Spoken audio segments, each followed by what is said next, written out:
Hello and welcome to the penultimate round of the BSR Simmortal Porsche Cup live on Apex Racing TV. I'm Sam Fitzpatrick. Alongside me is Ryan Walker with Marco Barbier on the cameras this evening. And we've got a very interesting championship outlook right now, Ryan. This race, 2 hours around the Nordschleife. I don't really need to introduce this circuit whatsoever. But this is a race, I think, where the championship can't be won. I feel like these drivers, it could well be lost. Absolutely. Good evening, Sam. Good evening, everyone. Yeah, the Nordschleife, one of the most famous tracks in the world, especially for it's famed for some of the most famous races in the world, especially the Nürburgring 24 hours. And yeah, I think this evening we could be in for some great racing, and with it being 2 hours, I think speed won't be the deciding factor. I think it'll just be keeping out of trouble, making it to the finish, and just kind of just being sensible and not doing anything too silly, especially in the early stages of this race.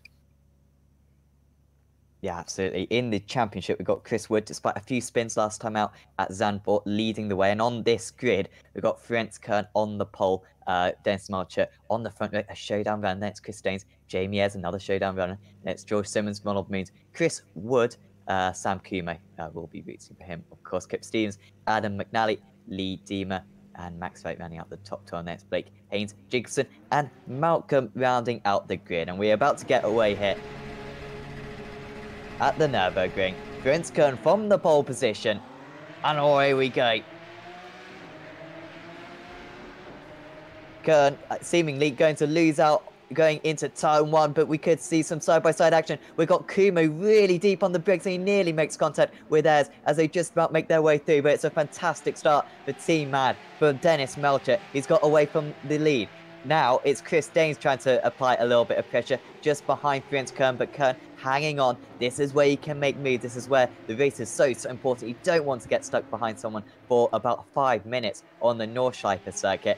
And at the moment, this top four is really close. Kern, can he respond? Maybe going into the Dunlop curve. He looks to the inside of his rival. Are we going to see an overtake already? There's contact between the two of them. Melchert is round, and Ferenc Kern retakes the lead out there. But here comes Ayres. We could see a third change of position already on this opening lap, but just about defending is the Apex Racing UK driver. Where is Melcher? He's down to 15th place. Has he got much damage? I think he's going to be okay up there, as Kern almost loses a position once again to Jamie Ayres. It's a frantic start here, Ryan. Yeah, absolutely. That was just, it was absolutely frantic, mate, or frantic, or mayhem, whatever word you want to use on the first lap. Yeah, I think Kern just went for a gap. There was a gap, and then Kern went for it, but the gap was closing, and unfortunately there was contact between Melcher and Kern. And yeah, for me, that the blame has to go on Kern for that incident, unfortunately. Yeah, I think it's a marginal one. I would be generous to Ferenc Kern, to be fair, because he did have his nose on the inside. I don't think he can exactly blame Dennis Melcher for that one either. But maybe could have given him a bit more room. Either way, it was very aggressive from Kern for an opening lap. Now they enter the Nordschleife parts of the circuit for the first time in this. And it's 3/4 of a second between the top two. As remember, starts in 4th place as Kern takes a lot of curb, and well, for the next 5 minutes, Ryan, pretty much no overtaking, but you can see Kern giving it absolutely everything right now. Yeah, just watching Kern right now, he's absolutely throwing that car around. He's giving it everything to try and pull away from Jamie Ayres, but fair play to Jamie, he's not letting Ferenc get away that easy. And yeah, I'm watching another guy at the moment. I'm watching Adam McNally, who made a great start and is currently sitting in 4th position. I thought Adam was running wide there. He just clips the grass a little bit. Sam Kumo's also had an issue. I'm not sure if there's already been a replay of that, but he tried to go down the inside of one of his opponents, nearly took out Kip Stevens, avoided the wall though impressively, and so he'll be able to get back on his way, but he's quite far down the field already. That's yes, Sam, the lead. We had, sorry to interrupt you, we had actually 2 separate crashes. One of them was right on the starting grid. And as soon as we have a calm moment, I will show it again. Richard Daines sadly is already out of the race, and Sam Kumo had that problem there at the hairpin at turn 8, and then he lost the car going into the Nordschleife section, so I think he's got some problem with his car, or so not the start of the race he was looking for. Absolutely not. He was feeling pretty confident going into this, but actually I say that I was promoting him quite a bit. But he was certainly looking forward to this. Felt as though there might be an outside chance of a decent result, but that's not the start he wanted whatsoever. This top three, though, ever so close right now. Yeah, absolutely. These top three are all together. Frank Kern, Jamie Ayres, and Chris Danes, and yeah, these top four is Jesus. Danes got sideways in the exit, and yeah, the top three here are starting to pull away from the cars behind. Yeah, McNally up 6 places. What a start for him. And look at him. We lost Diemer. Seemingly. Lee Diemer, I think, is out of the race. He's got massive damage on the front right. He hit the barrier very hard. These guys don't have a faster pair. So I think it's going to be a very, very difficult race for him. Very tough to arrive to the end. 2 hours this race, so well, you can see he's got massive damage on the front right. You know what? I think he might just be okay, because he seemed to hit it pretty square on the barrier. We'll have to wait and see, but he's still soldiering on, but that's still not going to help him by any means. Yeah, absolutely. I mean, yeah, just looking at Diemer's car, he's got some slightly bad damage on the right front, but yeah, he's just it's a 2-hour race, so even if you have issues on the early stages of this race, it's still there's no point throwing in the towel and just retiring or taking a tow. If the car is drivable, it's maybe worth just sticking with it and just get going again and see what happens, because I think we could see some drivers having issues in this race, and as already proved on lap 1 with some of these guys. So yeah, stick at it and see how it goes. Definitely, because right now the top 3, I think anything could happen here. Ayres is all over the back of Kern, and he might even have a go maybe into this next chicane. I'm not going to try to learn the majority of these corners, but I think I'll pick up on some of them. McNally! Oh, McNally, after a fantastic start, and he's dropped down the field now aside of McNally. He's got back going. I don't think he hit the wall at all, so yeah, just came into the corner with too much speed, lost the rear end under the brakes, and how he hasn't smashed that car to pieces, I do not know. Yeah, that was just, I was just watching a replay of McNally, and it looks like he might have just lost under braking, maybe just too much brake bias on the rear, or just carried too much speed, and yeah, just unfortunately lost the rear. But yeah, just watching Adam right now, he's managed to get going again, and luckily he's not got any damage. Yeah, very good for Adam. Does mean that, well, he's still ahead of Anthony Jacobson, up 7 places up into 8th. I don't think he's overtaken anyone. Just how many spins we've had. A lot of these drivers are fortunate to still be going out there. They could have easily been out of the race already, just like Richard Haynes is, unfortunately. He's the only retiree so far. And, well, I think there's going to be plenty more as this race goes on. Still the top 3. Very close. Oh, Kern nearly brings it into the wall. I was about to say, shall we try to get a replay, because team seems to have calmed down, and as soon as I say that, of course, the race leader goes for a trip in the grass, so the replay of the start accident, we'll have to wait just a bit. Yeah, maybe go for it right now before we get on to the...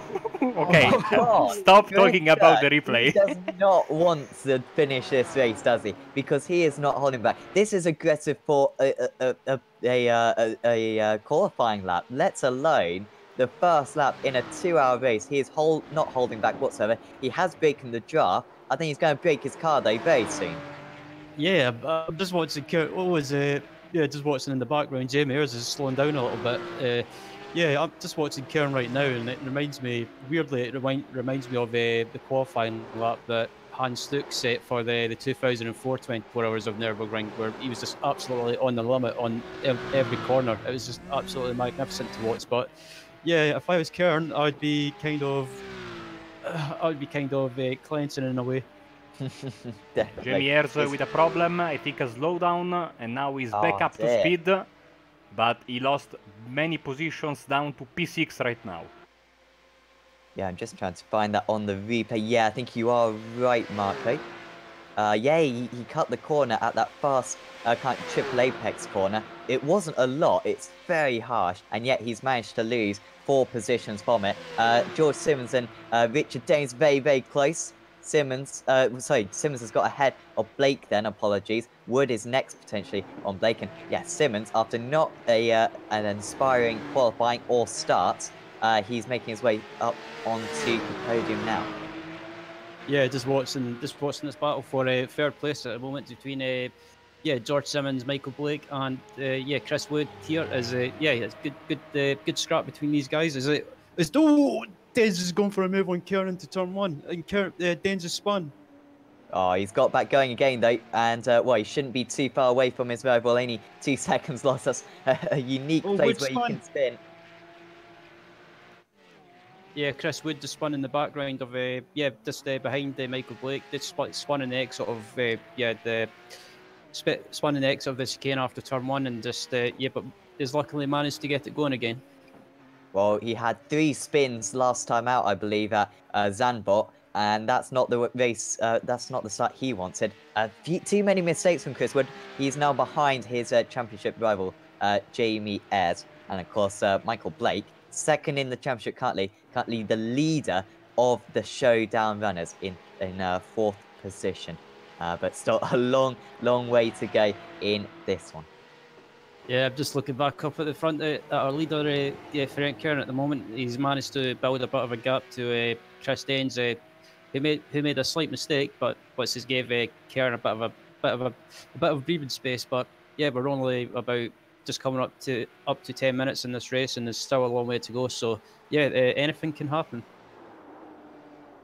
Yeah, this is it's difficult to tell. It's difficult to judge this race on pace because these drivers will have all kinds of different levels of pushing. Some of these drivers will just be cruising right now, maybe going even 4 seconds a lap slower. Some of these guys will be right on the limit and maybe gaining some time right now, but in the long run, potentially could wreck their races. So it's very difficult to call who is the fastest out of these drivers out and out.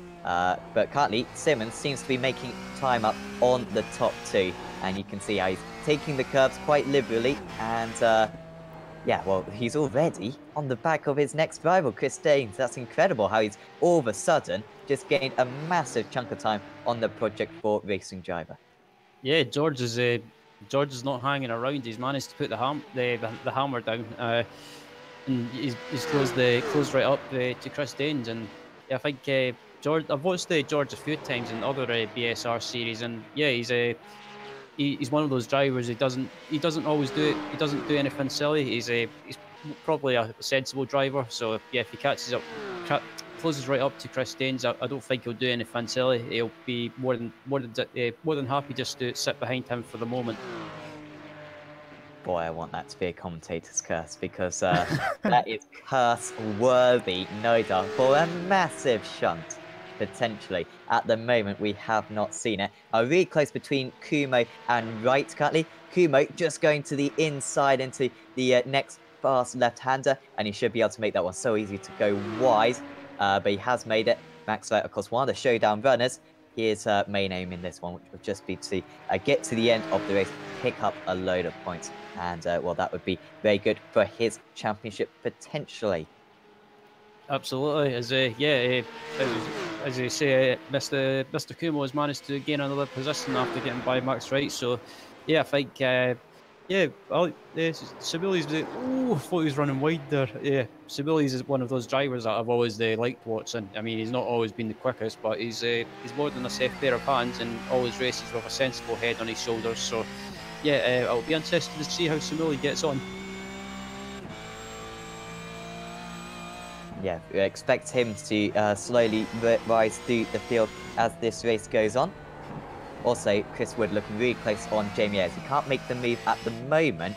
Ayres, if anything, with a little bit of damage seemingly already on the front of that car. I don't know if that's just me, maybe, but maybe taking a couple too many curves. I don't think he's hit the wall or anything. Got a slowdown on the opening lap. And that has cost him quite a bit as Chris Wood actually goes very wide. Ayres goes wide as well. I can't see any of these drivers getting to the end of the race right now, Ryan. I don't know about you. This isn't conservative driving whatsoever. They're giving it absolutely everything. And even driving carefully around here, it's difficult to complete 2 hours without a crash. They're not holding back whatsoever.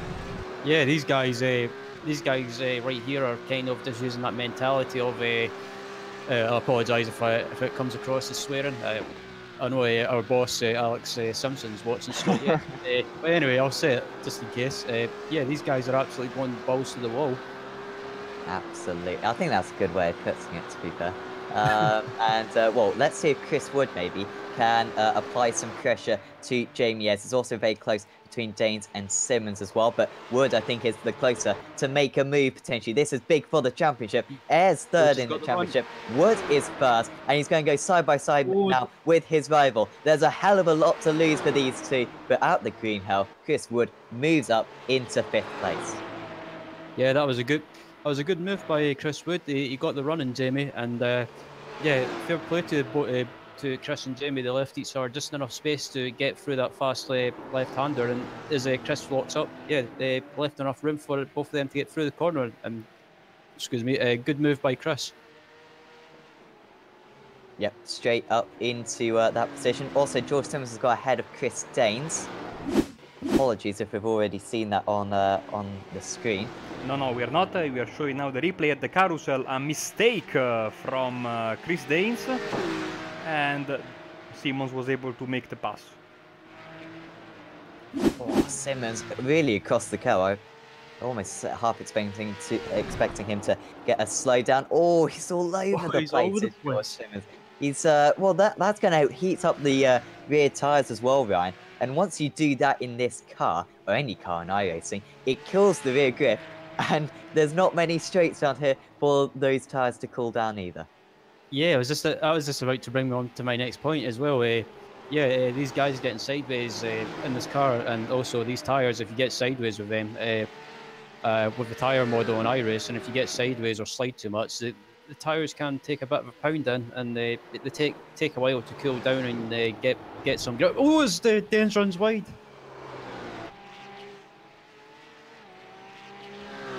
Well, these guys seem to be like cats because they have, what, 9, 10 lives, I think. Chris Danes has used, I think that's his first one, perhaps. He's almost under pressure now from Michael Blake. He's dropped quite a bit off since being overtaken earlier on in this lap. And now the lead is ever so close between Kern and Simmons. Kern has held this lead pretty much from the start after losing it for a few corners against, who was it, Dennis Melchert, who, by the way, is in 10th place currently. We've had so much action. We're only on lap 2 of this race. We've got a whole lot more action to come for you in the next 1 3/4 hours.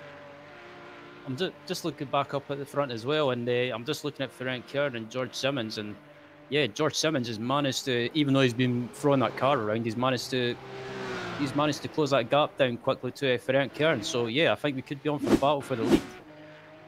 The situation affecting this Porsche not too strong, so Banco. McNally went around Jamie Ayres, who is going very, very slow, and now lost a position on Kumo as well. I don't know if it was a slowdown or another kind of problem, but yes, 2 position loss for Jamie Ayres right now. Oh dear. Remember, he was running in 2nd place, wasn't he, earlier on? Or just literally a lap ago. Well, how times change. He's down into 8th place, and has also got Dennis Melchert only 5 seconds behind him. And Dennis will be racing along quite handily as well. Ferenc Kern across the line, only 3/10 clear of his rival on that last lap. He was 3.5 seconds slower than George Simmons. There's no doubt that the boosted driver has the momentum, but if you can't make the move around this part of the circuit, it's very difficult to make the move anywhere else. So I do feel as though Ferenc Kern can just keep his rival behind. Oh dear. This is for Danes. What happened there? Oh, he spun it. I think he's okay though.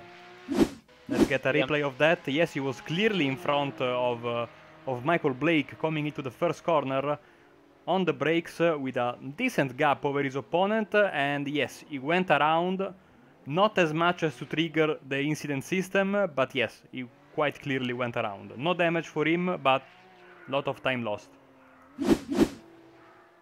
Yep, I think there's issues for Adam McNally. He's in the pits with damage, and yeah, Jamie Ayres is in the pits as well. So yeah, I'm not sure what happened to Adam, but he's got some damage on the front end and damage to his wing. Yeah, just desperately trying to find where he managed to pick up that damage, Jamie, as we did rumour that maybe he had a slowdown.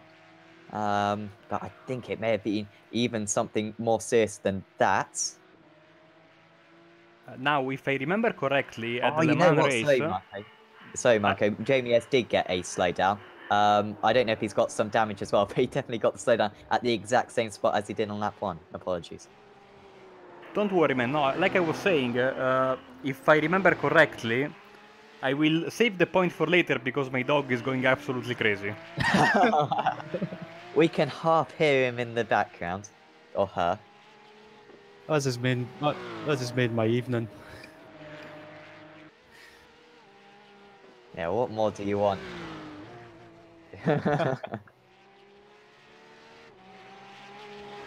Yep, yeah, I'm just looking through the field to see if there's anything going on. It seems to. Well, you know what? Sam Kumo, I said he'd rise his way through the field. He's done that. 6th place.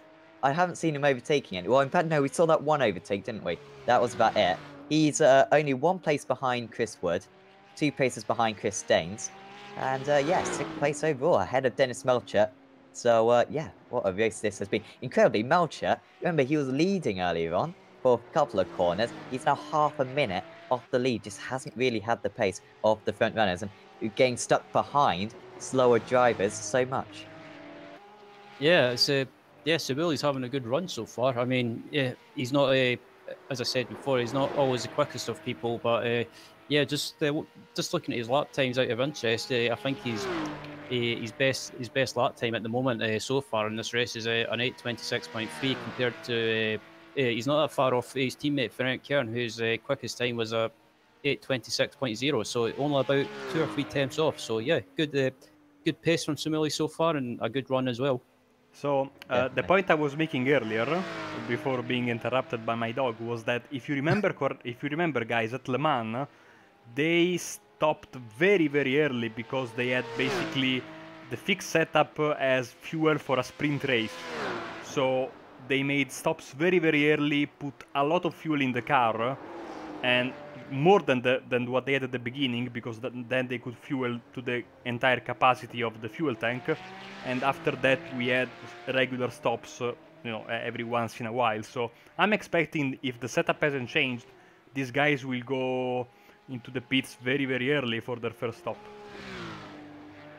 Yeah, I think that's a good point actually, Marco. And usually this car can go about 1 minute, 1 hour, so 1 hour 15 on fuel. Got a very big fuel tank, or it's just very efficient, I think. Yes, it can go a while. And so should just be a 2-stopper, I imagine, with, yeah, like you said, Marco, quite a short first stint, and maybe Jamie S just wanting to get that over and done with nice and early, but he is now about 2.5 minutes off the race lead. Yeah, yeah, I'll be interested to see what some drivers do with regards to the stops as well. Will people try and do a full? Will people try and do a full service at the first pit stop and take fuel and tires, or to maybe take fuel only and then take tires at the last stop at the second stop? So, yeah, I'll be interested to see what sort of strategies these guys do. Of course, that's what cost George Simmons at Le Mans. He was leading the way by about 10 seconds.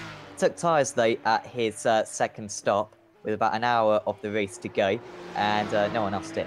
So it lost him about half a minute, and the race, basically. He finished 3rd that day. Lost out to Chris Staines, I believe, and Chris Wood, actually. The 2 drivers currently just behind him. Also, of course, yeah, tyres going to be quite a vocal point. And of course, around this circuit, quite high tyre degradation. You want a lot of tyre grip. And so to stretch it out, not change tyres for the entire race, that's going to be very, very ambitious. Yeah, absolutely. I think with this track as well, with there being a mixture of corners, you've got especially in this sector we're going through. There's a lot of high-speed corners and also some slow-speed corners as well. So it'll be interesting to see if people take tyres and maybe just try and go for the safe option and make sure they've got grip, or maybe some people might risk it depending on where they are on track and what position they're in. Maybe try and just take fuel only and try and gain some track position. Yeah, that's going to be a fascinating balance, because as we've seen so far, Trent Kern appears to be slower than George Simmons, He's holding behind so far, and that's because, look at the circuit. It's difficult to make moves around pretty much 95% of this track, but Simmons is closing back in. He had dropped to about 3 seconds behind.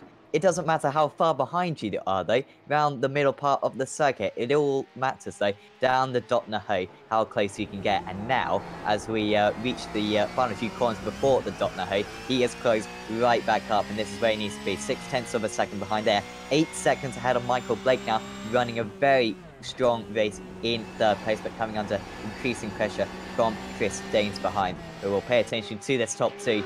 0.8 of a second. Desperate. That's just for Danes. Oh, what's up? I think he's towed. Yeah, just watching the replay now. From my end, I'm just looking to see what happened. It looks like possibly he's hit the wall. Yep. Oh, it's a big hit. Although it's not. I wouldn't think that was terminal, but he's had enough as Chris Danes, not in the showdown. And that's the end of his day. Yeah, I'm just watching the replay from my end, and yeah, he just bounced on that curb on the exit and just made the car bounce, and he ended up getting a little bit of wheel spin and just bang, just hit the wall, and that was it, race over. But I don't, as you say, Sam, I don't think it looked that big. I think it was just a slight nudge, but I guess Chris just got frustrated and just wanted to call it a day. Yeah, hopefully we'll see him back for the final round of the championship. Oh dear. Oh dear, yeah, he's got a lot of damage on that car. Now that's proper damage. Yes, he hit the wall twice. This is the second time he hit the wall, and that's going to beat. And also, Max Wright going for a ride into the grass, seemingly just an off-track there, nothing major. Or no, Ooh, no, he's a barrier. Yeah, yes. Wow, all of a sudden they are dropping like flies. I see the car is crabbing wildly as we go back to the front because we are having pit stops.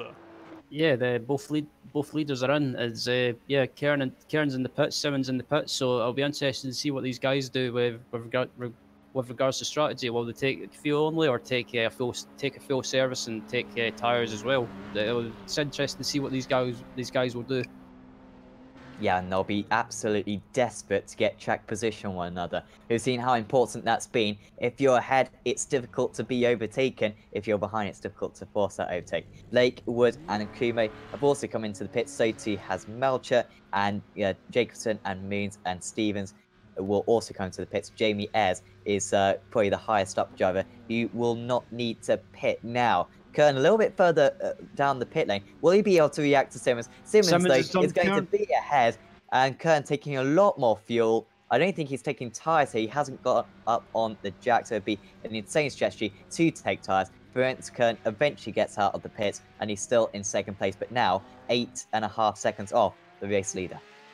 Yeah, I have to say, I was about to say as well, I think Simmons might have underfueled just to try and maybe just to try and jump Kieran in the pit stops, but if he has done that, it's gained him heaps of time, and as you say, he's about 8 seconds in front of Kieran now. So yeah, it'll be interested to see if Simmons can build that gap. Kumo just coming out of the pits. Melcher is stationary for a while here. He has now been stationary for... Oh no, it's not that bad a pit stop actually. Is he ahead of Ayres? Ayres is a while back actually. Ayres has still got the Dotnaho to go down actually, so he's clearly had a bit of damage earlier on. And it just means... And Jacobson to complete their stops now. Yep, just looking to see where... Yeah, I'm just looking through the field to see if there's any drivers that are doing better than I expected. I'm just looking at Michael Blake at the moment. It's good to see Michael running in third place at the moment and running inside the top three. He's another. I know I keep saying it all the time, but he's one of those drivers that he might not have alien pace, but he's on his day. He's probably one of those people that can be right up there on his day. And yeah, he's having a good run so far. And tonight could be a great opportunity for him, since we get points every 40 minutes. With no reverse grids, no nothing. If he can hold on to this position, being the top guy of the showdown drivers, he could bring a lot of points into his bag, I think. Absolutely, that's a good point, Marke. Also, Marke, do you know if it's Is it exactly? Actually, no. It's quite self-explanatory. It's not on the exact 40-minute mark. I assume it's the lap after 40 minutes is completed. That was the case, I think, at Le Mans, so it should be the same here, and we'll keep you up to date when we get... Oh, you can see it on the top left of the screen, of course.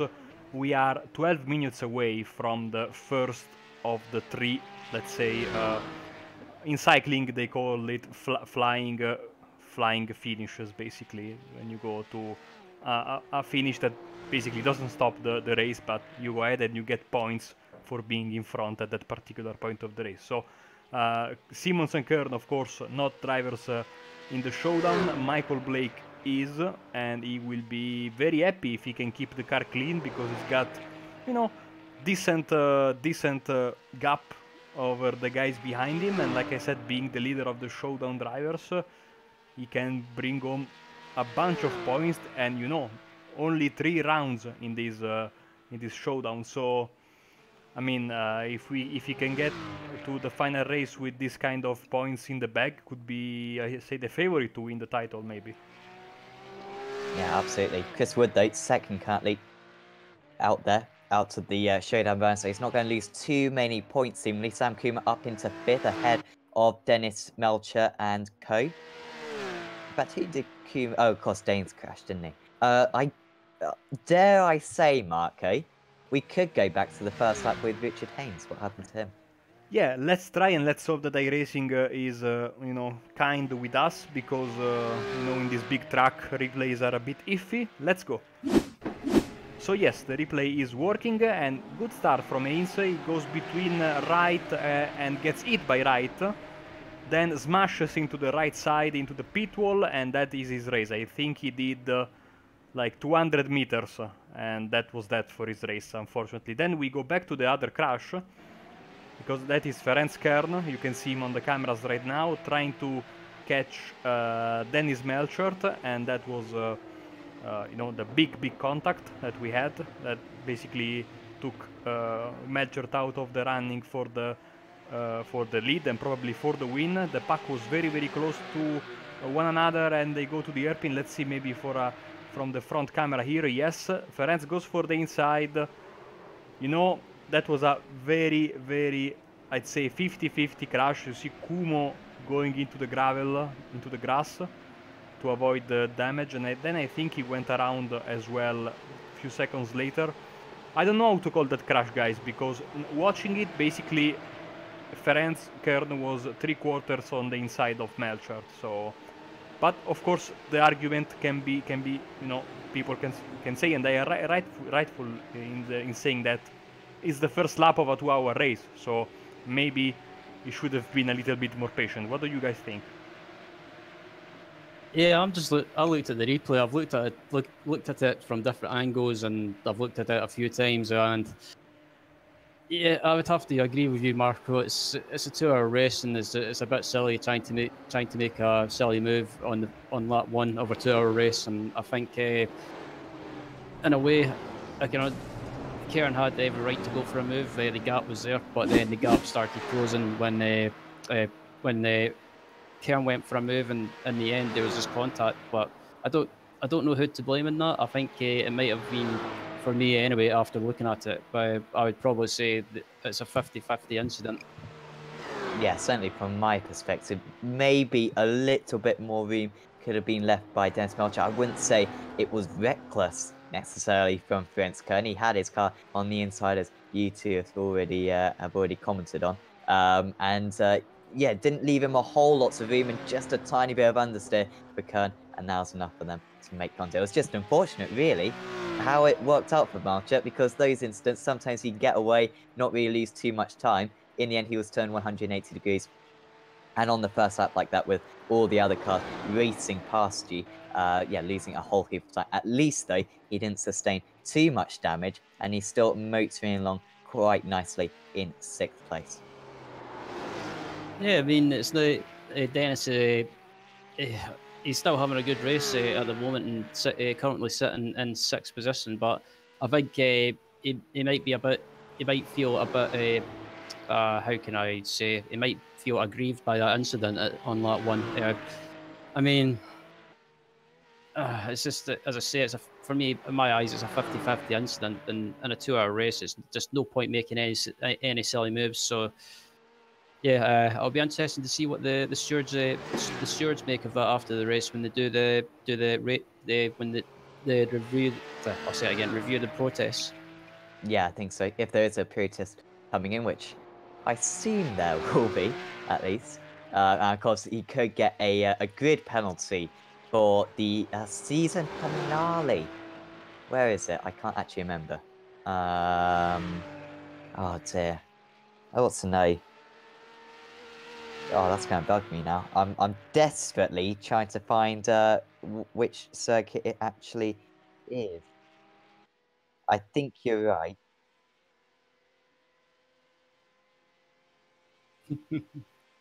Road America, we're thinking, is the season finale at least.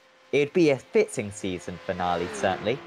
Always a circuit that has fantastic racing. Of course, the last race we had there was the iRacing Grand Prix Championship, and we've got highlights of that race on our Facebook page. Certainly do give that Facebook page a like, because we've got plenty of extra videos on that, and you can also see updates from all the various series. Of course, yesterday, Tony Brandon was crowned the KSW Painting UAV8 Supercar Series champion for Season 5, which we were very excited about, so well done to him. I doubt he's even watching along and will ever hear me say this, but of course it was a fantastic achievement. But we've got plenty of other championships, of course, to sort out. We've also got the BSRTC Pro Series, I believe. I don't know what the situation in that is. I think that's the final round of the championship on Thursday, and of course on Sunday we'll have the final round of this, and also on Wednesday we've got the final round of the iRacing Le Mans Series as well. Also, Vicmotech, how far through the season are they, Ryan? The Ritmatech series, I believe, heads to tomorrow evening. The Ritmatech series sports car series heads to Imola. So, I'm not sure what what number round number it is, but yeah, the Ritmatech sports car series heads to Imola tomorrow. Tomorrow evening, which you can catch on Apex Racing TV, and yours sincerely will be taking part in it. So yeah, get your support out. Absolutely. But yeah, that's 12 GMT, dare I say? I believe it is 12 GMT. Nailed it. So yeah, I think that make sure to tune in. And also, I believe I don't think we've talked about it. I believe we've got a Week 13 event coming up soon with the Radical and the MX5. Yes, absolutely. That will be on the 9th of December, if I recall correctly. We've got 3 races. The first 2 are the MX5 around the new Tsukuba. I've been learning how to pronounce that. I'll give you a pass this time. Thank you. I appreciate it. Can't go sideways there. That was a bit dangerous on the again. But yeah, 2 races at Tsukuba in the MX5 using different layouts, a reverse grid between the 2 of them, and then the 3rd race is in the Radical at the Charlotte Road course, the new Charlotte Road course. Certainly do sign up. Got a link on the private league and hosting forums on iRacing along with our Facebook page as well. So it'd be fantastic to have a few more guys around. We've also so far got a few sign-ups. As Ferenc Kern, Ryan, he is not holding back one bit. He's lost, crucially, a few seconds to George Simmons, but he's not going to give up on this race win. Yeah, absolutely not. Ferenc's personally absolutely crazy, and yeah, I've just watching him a few times now. He's getting that car sideways more. He's getting that car sideways quite an awful lot. So yeah, and also I'm looking at Ferenc's pace at the moment. George Simmons and Ferenc Kern's pace for that matter. George is I dread to think how much quicker George is, but yeah, his last lap was at 8:22.5. Ferenc's last lap was best time was a 8:28.7. So yeah, George Simmons is not hanging around.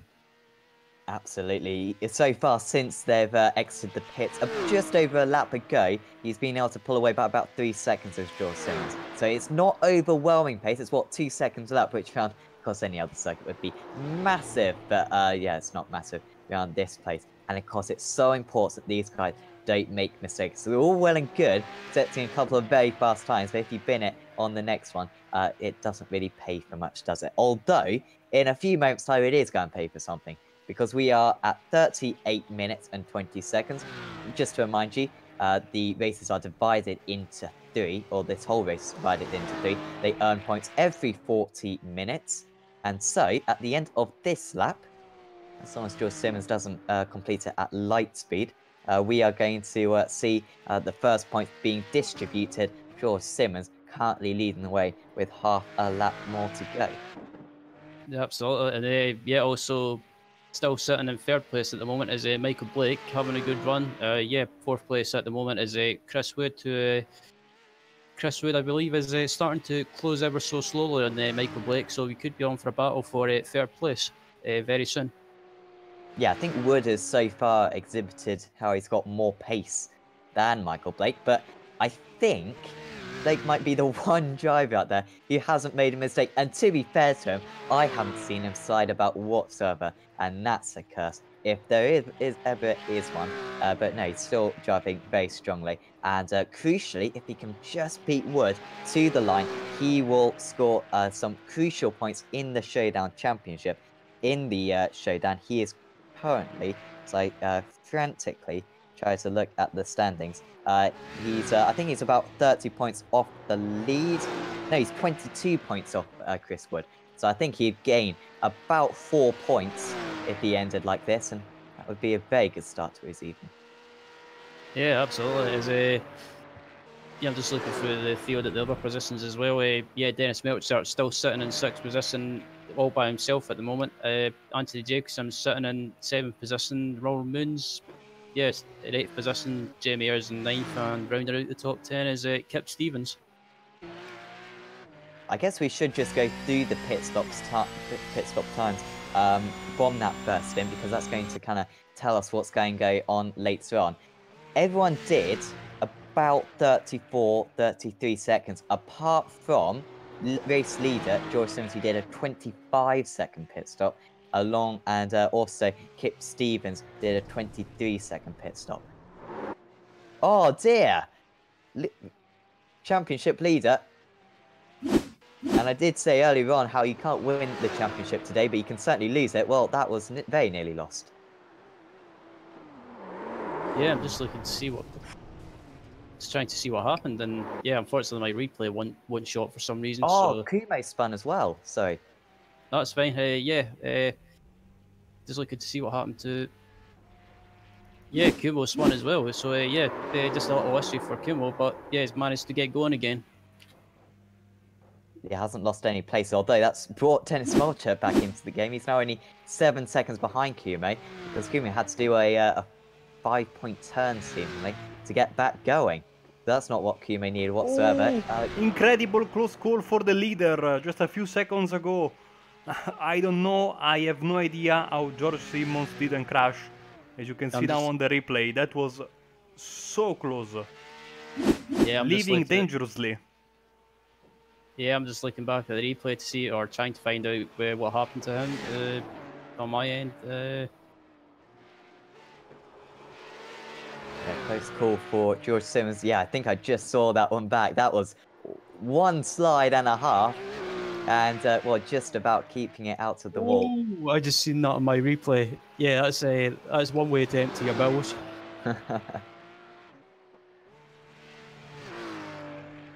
Still 12 seconds ahead, sorry. Yeah, I was just going to say that was so cool. He was inches away from the wall, but luckily George has managed to keep it going, and he was so close to just whacking that wall. Well, we are reaching the first stage of this race. George Simmons didn't lead away. He started this race in 5th position, actually. I think he may have dropped an extra position, actually, on the race start. About 42 minutes. He's only got 1 more corner to go, and he is looking as though he's going to take the first haul of points here at the Nürburgring. We've got a long, long way to go here. He's not in the showdown, but it's still going to be a very nice victory to also complement his race win at, or his stage 1 win at Le Mans earlier on in the season. George Simmons crosses the lines and takes the first victory of the day. And also against Kern, 12 seconds behind.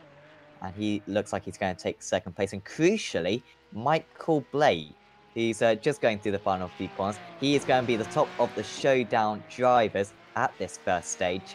And crucially going to outscore Chris Wood by a few points. And that's going to bring down the championship margin from 22 points to about 18, I believe. So well done to him. Anthony Jacobson is in the barrier, trying to start again, but I think he's got some damage. Let's get the replay of that right now. He had, I think, a speed. Let's see, here we go. Let's see the replay. The way you are talking, Sam. He might get away with it, actually. Yeah, I'm just watching now. Pretty hard hit, so I'm not confident. Let's see. He will. I think he will stop. Let's see. Now it's over. I mean, that was a very, very hard hit, I think. So, not looking good for Anthony, unfortunately. Yeah, it just looked like... Oops, sorry, Sam. No, you go ahead. Yeah, I was just going to say, it looked like Anthony just maybe... Looking at the replay, it looks like he just... it looked like he just lost the rear end and there was nothing he could do, and just from then on he was just a passenger, and it was just a journey into the wall. And yeah, just look at the replay. He's got massive damage on the left front, and that could be game over. Yeah, he seems to be crabbing along a little bit, and yeah, it's really disappointing because he was having a fantastic day. Was Anthony Jacobson running in 7th place, kept it out to the wall up to that point, and well, maybe that's just a small lapse of concentration, and he's dropped down into 9th for now. Hope damage fixed as next pit stop. Hopefully, will not have to hit the extra few as Jacobson is going to carry on. He's still in 9th position. Yeah, it just shows that around a track such as the Nordschleife, you can't really lose the concentration or take your eye off the ball for a second. If you do that, if you do that such around a track such like this, then it can punish you, and it can punish you big time.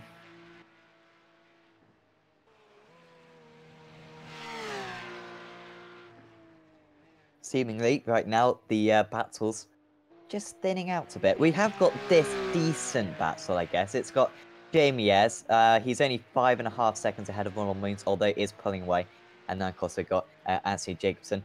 Kip Stevens is a further 5 seconds behind, but not exactly motoring along is Kip Stevens. And then it's Lee Diemer, who has got some more pace. So expect Jacobson, Stevens, and Diemer can get closer and closer. And then we've also got Scott Malcolm up 4 places from his start in 12th place. He's kept it calm at the moment. Hopefully will end on the lead lap, although it's not looking fantastic for him at the moment. He's struggling for pace, is Scott, but at least he's kept it out of the wall. One of the showdown runners. Doesn't look like he's going to win the championship for Team Mad, but still keeping it clean out there.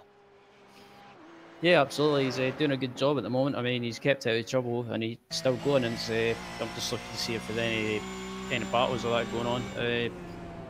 Yeah, I can't really find anything. As you say, Sam, it looks like it seems to have spread out. So yeah, it's started to quieten down a little bit. After that frantic first couple of laps, on that last lap though, George Simmons was 8 tenths fast. Oh, sorry. Well, that makes it a little bit easier for Stevens and Diemer then. Oh, he's back to the pits as well. It's at the end of his day.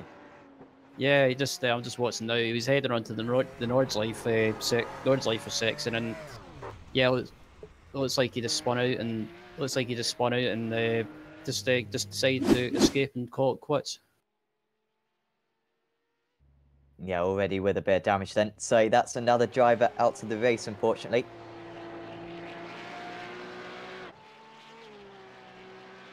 And yeah, so we've now got 11 remaining, which we were half expecting. We were hoping that they weren't all going to crash on the first lap. That would have been horrendous. We almost did actually see that, to be honest, with the way they were driving on that first lap.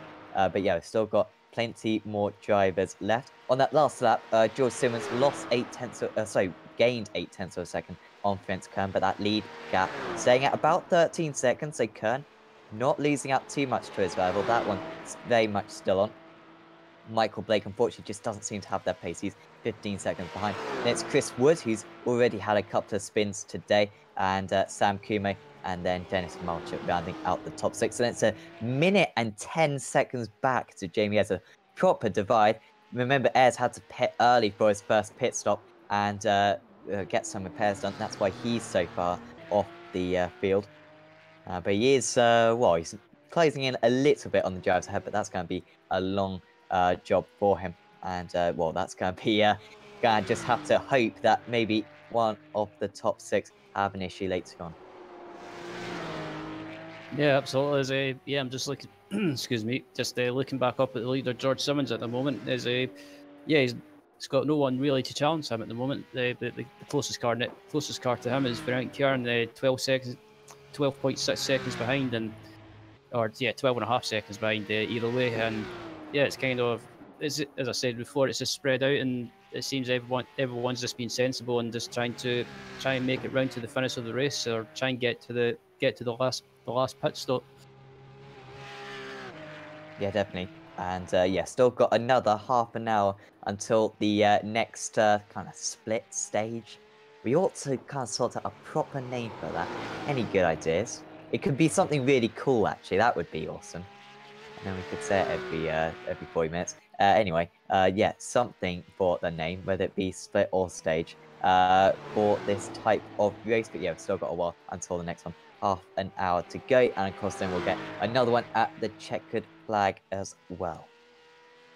Just looking forward to season 1, of course, Ryan. We've got a few new additions, as I was saying earlier on, Tsukuba, and also the Charlotte Road course, and Formula Renault, and potentially another thing as well, and day nights. I am looking forward to that because you've got 8 times acceleration as well.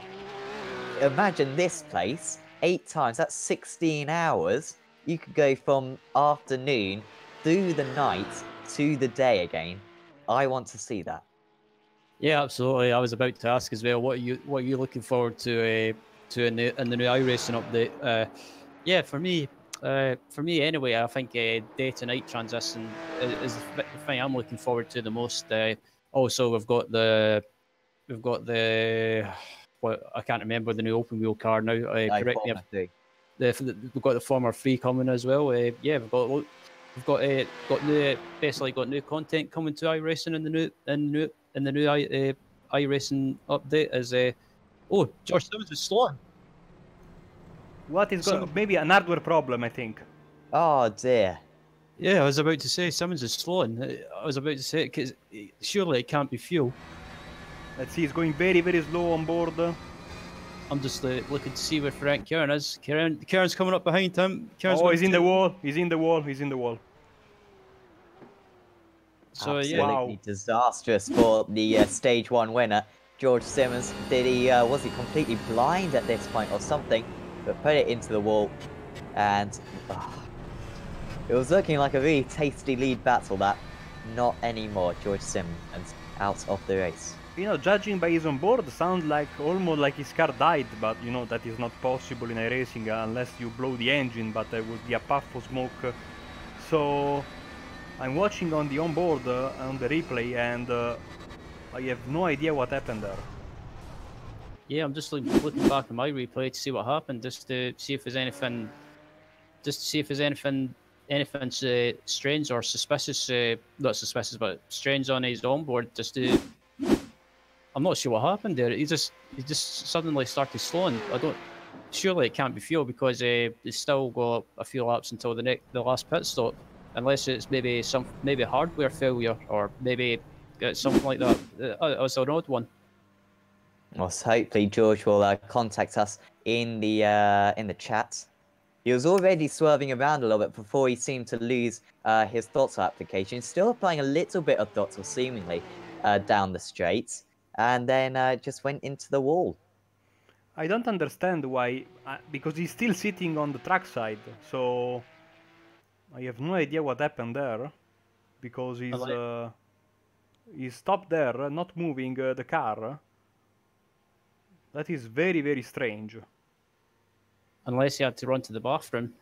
I mean, I didn't want to say, but hopefully everything is okay with him, because that was a very, very odd place and way to park the car and crash out of the race. So, and still he's still sitting there. So hopefully we get some good news from George. And The Dima, by the way, just going past. They're about to pass George Simmons. And this is going to be for position. Dima ahead of Stevens. Of course, the worst thing that could happen here is those two cars making contact potentially. It's going to be a bit of a surprise for these guys as they race round. And still, George Simmons stranded at the side of the circuit. Yeah, a good point, or a good suggestion that Diego Melro from Team Mad has posted in the YouTube chat is it could be possibly maybe his pedals could have went, maybe. Oh, sorry, Rift. His Oculus Rift went off apparently. Ah. So, that is absolutely. It kind of did look like he was a little bit blind there, and well, that is absolutely awful luck for George Simmons. Yeah, it must have been. I don't use the Vive myself, but that must have been scary going down that straight and just having it cut out or stop working. I mean, yeah, that was unlucky for George. He was having a good run and he was pulling away from Ferenc Kern and building up a gap. And for that to happen, it's just awful luck. But it just proves that in endurance races, or 2-hour races or endurance races, and just anything can happen. And sometimes it's not in your hands and you can't do anything about it.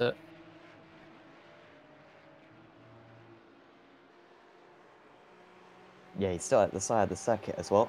Still, Scott Malcolm hasn't overtaken him yet. He's quite distant, is Scott currently. But yeah, that does mean then Ferenc Kern leading the race by 16 seconds over Michael Blake. These guys pretty much on the same strategy. Yeah, I have to say it's a good run by Michael as well. He's keeping out of trouble and he's picking up the pieces when other people are slipping up or having issues. And Michael's being rewarded by keeping out of trouble. And it would be great to see Michael finishing in top 3 at the end of the race. I must say, one driver who I'm surprised with, because he's having the opposite performance of what I expected. Sam Kumo, because he has made mistakes, he is also extremely fast. On that last lap, he was 2.5 seconds faster than the race leader. He was 3 seconds faster than Michael Blake and Chris Wood. So that's how fast Kumo is, and you just question, considering that he's had, I think, 4 spins so far, where he would have been instead. He's 39 seconds off the race lead. You wouldn't rule him out of a podium, certainly, by the checkered flag. But certainly the race win looking very far away currently, just due to a couple of mistakes. Yeah, absolutely. I have to say as well that I've raced against Michael Blake and the Simmortal guys. I raced against them in the same split in the Nürburgring 24 hours earlier this year, and yeah, I have to say it was good fun battling those guys in our split for most of the race. And definitely Michael Blake was one of those people that put me under huge pressure, even though we had a big gap. He was still matching me for lap time as well, and yeah, that was it was good fun. And the Simmortal guys are probably the best bunch of guys that you can speak to in sim racing, and yeah, just some of the most down to earth people. Yeah, absolutely. What was that in the was that in this car then?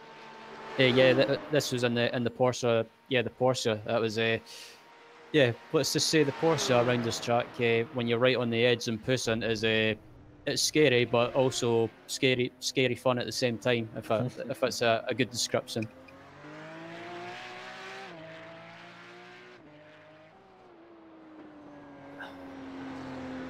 So have you got much experience around this track, Sam? Well, I've done a few VLN races and also the 24. In fact, my team got 6th in the top split of the of Oh, the nice. 24 in the GT2s back in, it was last year, not this year's edition, but last year. And yeah, that was very good fun. And yeah, we tried it again this season. Unfortunately, we were split 2, and it didn't end well. We tried it actually in the Porsche, and yeah, I think we were out by about the 4th hour. Was not quite as successful, but I can always say finished 6th in a special events top split, so was very pleased with that one. But this car certainly is absolutely great fun. Of course, the most important thing certainly I've found is, you know, just keeping that intensity up. You cannot afford to just even think about anything but the track directly in front of you. That's when mistakes can happen. Admittedly, you can push too hard as well, but it's a lot better, I think, to almost push too hard and have your mind, you know, properly engaged than kind of just kind of drive, you know, almost out of your skin, as a few drivers have called it, because that's when mistakes can happen. In other circuits, it can be very effective, but around here, you've got to be, yeah, super concentrated at all times if you're going to finish your race, even if it is, well, 2 hours is no mean distance whatsoever. As Prince Kern, he's about to go onto the top now. This has been a very strong lap for him. He's now 17.5 seconds ahead of Michael Blake. He's pulled away by about 5 seconds on this lap already. It's looking very strong currently. He's got another 20 minutes to go until he completes the second split, or the second stage. Probably got another half an hour until they make their pit stops. Yeah, I'm just reading the YouTube chat now, and yeah, George Simmons has just confirmed it in the YouTube chat that his roof went black. So yeah, hard luck, George. That was a good run from you. Yeah, he's pretty much just sums up my emotions. I was looking forward to seeing what happened with Kern's strategy compared to his. That would have been absolutely superb, because they were really equal on pace, considering that Kern had a little bit more fuel as well. That's obviously going to cause a bit of pace deficit. And yeah, he was being able to, you know, almost match George's times. Would have been a superb race for the win. We could still have a superb race for the win, because it's only 17 seconds between the top two. Still, Brent Kern cannot make a mistake, but it's looking a lot stronger for him than it did 5 minutes ago. Yeah, absolutely. Yeah, I'm just looking through the field to see if there's any battles going on at the moment, and yeah, I can't really find anything at the moment. Everything seems to be spread out at the moment. Yeah, I just watched it. Lee Deemer getting flat, getting sideways through one of the fast left-handers. Yeah, I think the kind of closest battle at the moment is between Lee Deemer and Kip Stevens for 7th position. Yeah, that's been pretty good actually, because Deemer was a while behind earlier on. Caught Stevens, passed Stevens. But on that last lap, actually, Stevens managed to stay up with him all through the Nordschleife. And even around this, even right now, he's only 1.7 seconds behind his rival. So yeah, that is. certainly keep an eye out for that. Sorry, Sam. That is because Dimmer went into the barrier actually the previous lap, and so did Moons a few seconds ago. So you can see the front. Oh, Stevens is in the wall as well. So yeah, the point I was about to make is rendered moot because Scored a hat trick. Yep, absolutely. So Moons had a very hard hit into the wall, harder than Dimmer. Stevens, I think, hit with the right rear of his car.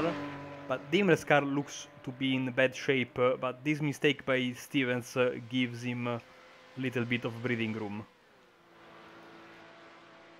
Yeah, that'll be helpful for him. I don't think Stevens will pick up any damage from that. In fact, Kip's car looks one of the cleanest out there, and actually we'll just say how well he did in the UOV access stage. He did a superb job to get a few top 10s, considering that he was relatively new in the car. And today, yeah, not doing bad. 8th place. And it's looking as though, with Jamie has only 12 seconds up the road, maybe even a top 6, and we have no idea what is going to happen to the top 5. Still, mistakes could be of plenty by the end of this one. Yeah, I have to say I was looking at Stevens' car as well, and yeah, his car is probably I can't see any dents or dirt marks or anything. It looks pristine.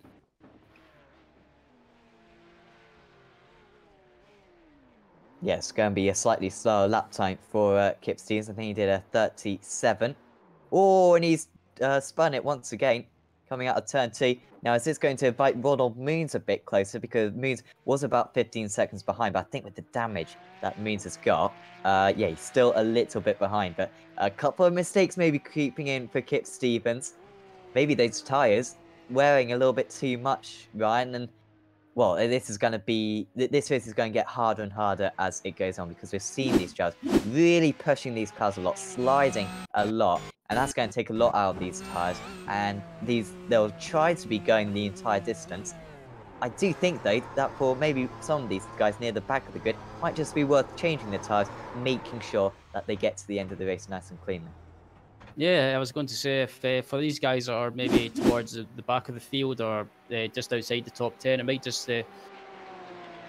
be excuse me, is I just about cough? What's the bad of me? But yeah, it might be worth these guys towards the rear of the field maybe just taking tires and making sure they've got the grip and just taking the tires just as safety and just making sure to get to the finish. And yeah, I think that's just the aim for some of these guys, are maybe not as quick or not at the front as much. It's just getting to the end of these races and just picking up the points and just making it to the end of the race.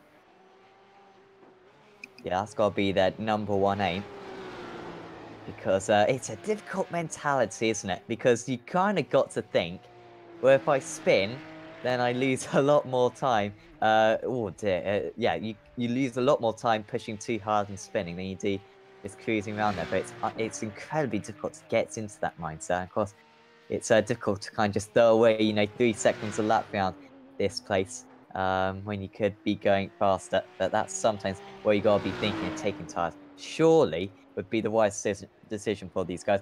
Prince Kern, though, out in lead. He's 20 seconds clear. If he did take tyres, he'd lose about 25 seconds, 26 seconds, and so would lose that race lead to Michael Blake. And really, the arguably the worst risk could be to have to overtake a rider, especially in the form of Michael Blake. So, yeah, you'd think that he's going to stick with the strategy of not changing tyres as Kern. Well, he's not holding back whatsoever still, Ryan. Still pushing like mad.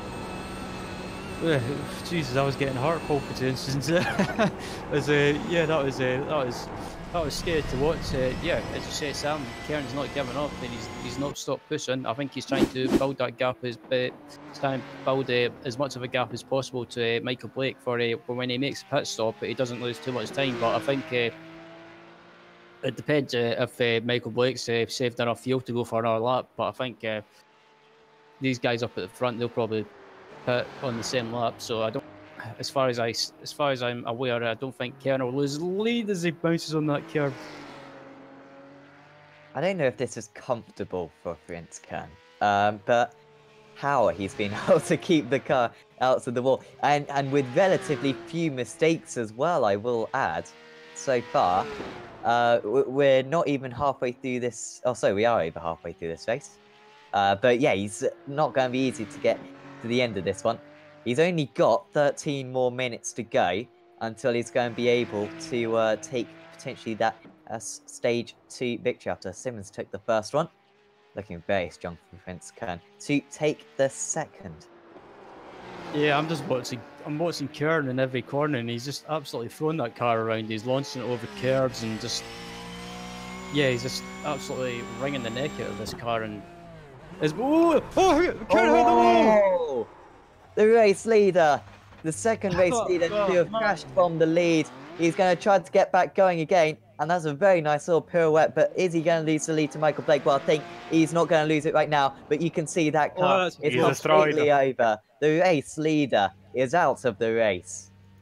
What that does mean, though, is Michael Blake takes the lead, and yeah, it's just proven that it's just proved my theories right, that you don't have to be the quickest around this track. It's just keeping out of trouble, and Michael is doing a good job of that so far, keeping out of trouble, and he's managed to pounce when Kern's made a mistake and pick up the lead, and that's also enabled Chris Wood to move up into second place and Samuel Kumo into third place.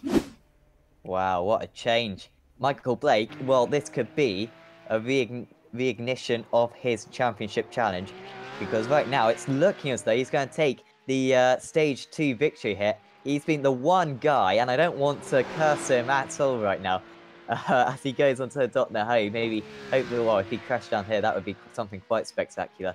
But he's been the one guy who's kept it out to the wall so far, and he's been rewarded with this position. It means that Sam Kumo's only 18 seconds off the lead, and considering all the spins he's had, that's pretty incredible. You would not rule him out. Well, I think, Ryan, this makes the lead battle even more interesting, because I don't think Blake is necessarily any faster than Word and Kumo, but he's currently got track position. It's impossible to call where this one's going to go from here. Yeah, I think we could be on for a three-way fight for this one. I mean, Michael Blake, yeah, he's got about, just looking at the lifetime, and he's got about 10.6 seconds to Chris Wood, and yeah, Samuli Kumo is not that far behind Chris Wood and Michael Blake, come to think of it. So yeah, we could be on for a three-way fight for the win. It just depends if any of these guys can't afford to slip up now. If any of these guys want to take the win, then they've got to try and keep up the pace, but not do anything silly at the same time. As it was unfortunate for Frank Kern. He was going well, but I think, as much as it pains me to say it, that it was only a matter of time before Kern made a mistake, and unfortunately something had to happen, and unfortunately it did happen. Yeah, I think that's a good point, Ryan. And as I said earlier on, it's not about your ultimate pace, it's about how fast you can go whilst driving comfortably, because if you are pushing like mad, eventually you are going to make a mistake. And well, that's what's happened to so many of these drivers today. Jamie Ayres has also had a bit of an issue out there. He was quite handily ahead of Lee Diemer. Now he is not, and he's losing quite a bit of time currently to his rival. He really needed a good showing today, did Jamie Ayres, as he's off the circuit, just about keeps it out of the wall. But yeah, he desperately needed a good showing. He's not going to get a good showing, and it's my pick for the showdown victory. Well, it's not looking strong at the moment, because this battle for 5th position now, they've been promoted a few places already. Oh, and now into the wall goes Lee Diemer. None of these drivers want a good result, do they? And Diemer into the wall himself now. Yeah, I'm just looking at the replay of what happened to Diemer, and yeah, it's just I think some of these guys are starting to push a little bit, but also it just proves you can push around this track, but not in every corner. If you start pushing too much in every corner, you'll end up making a mistake, as you've seen back from Frank Kern. And unfortunately, around this track, if you push too much or push in every corner, it can bite, and it can bite you big time.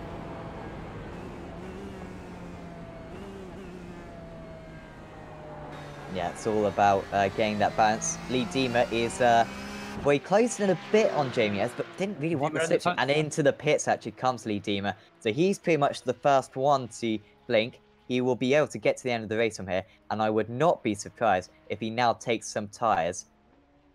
I don't think he's got too much damage on that car. I'm not sure if it's crabbing or not. Here he comes, and yeah, it'll be interesting to see if it goes up on the jet. Yep, I'm just watching Diemer to see what he does. Yep.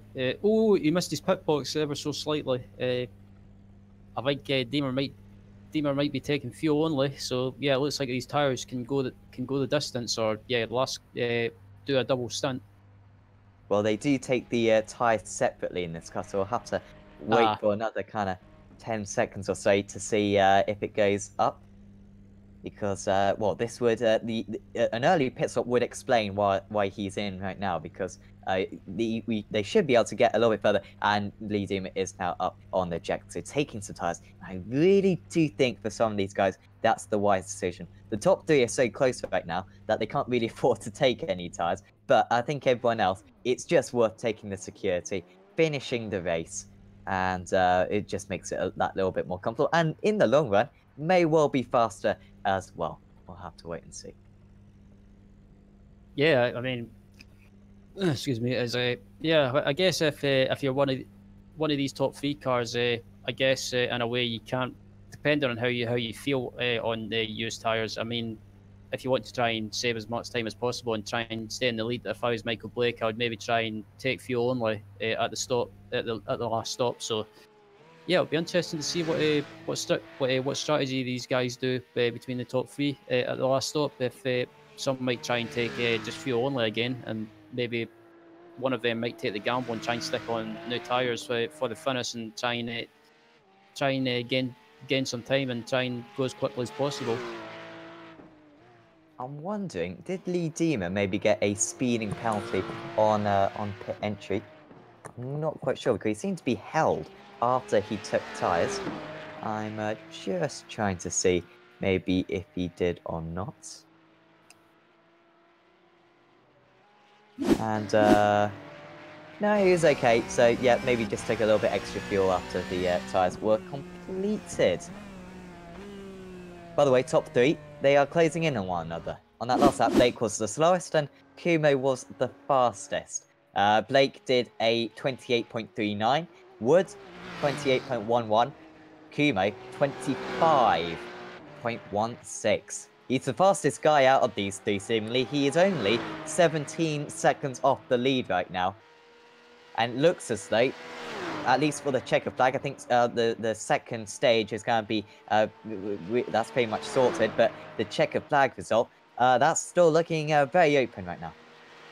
Yeah, absolutely. I mean, we've still got a long way to go in this race. I mean, none of these top three can afford to slip up, as Michael Blake is just coming up to lap, I believe, Scott Malcolm, I believe. So, yeah, Blake needs to make sure he doesn't get caught up or lose too much time behind Malcolm when he comes to lapping. So he can't afford to do anything silly, but he can't afford to back off too much. Yeah, Malcolm will be desperate not to get in the way here. He'll do anything to get out of the way.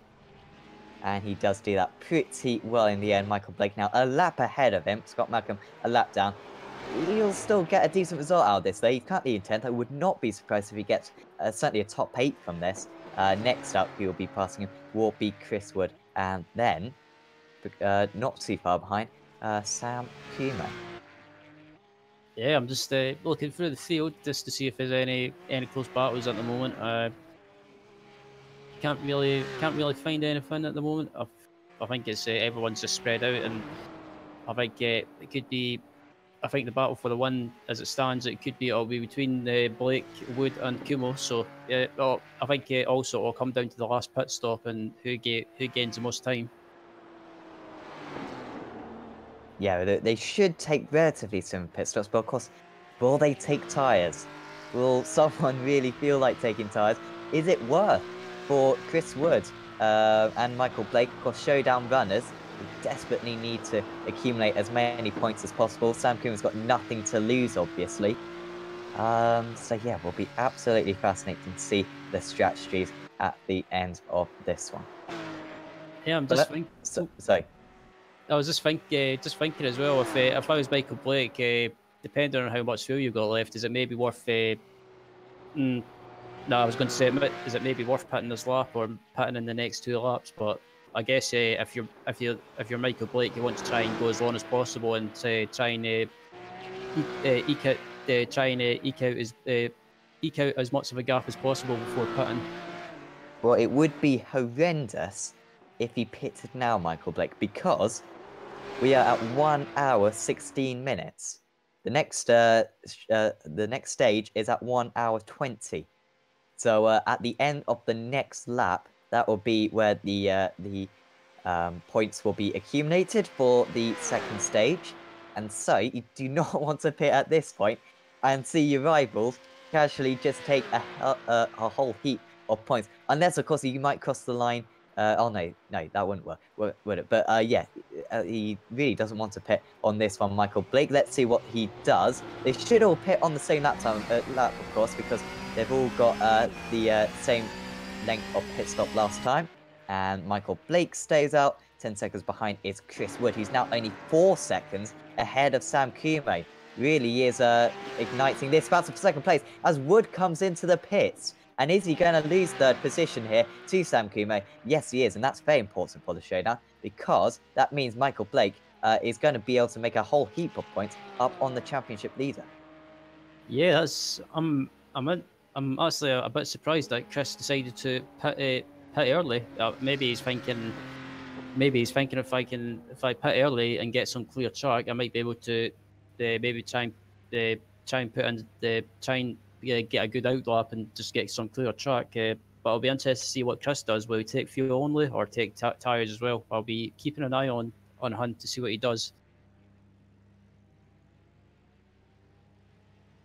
Oh, he is taking Yeah, he is tires. taking tires. That's interesting. Oh, okay. Well, relay this message to Michael Blake and Sam Kume, I imagine. It'll be interesting to see what they do in response later on.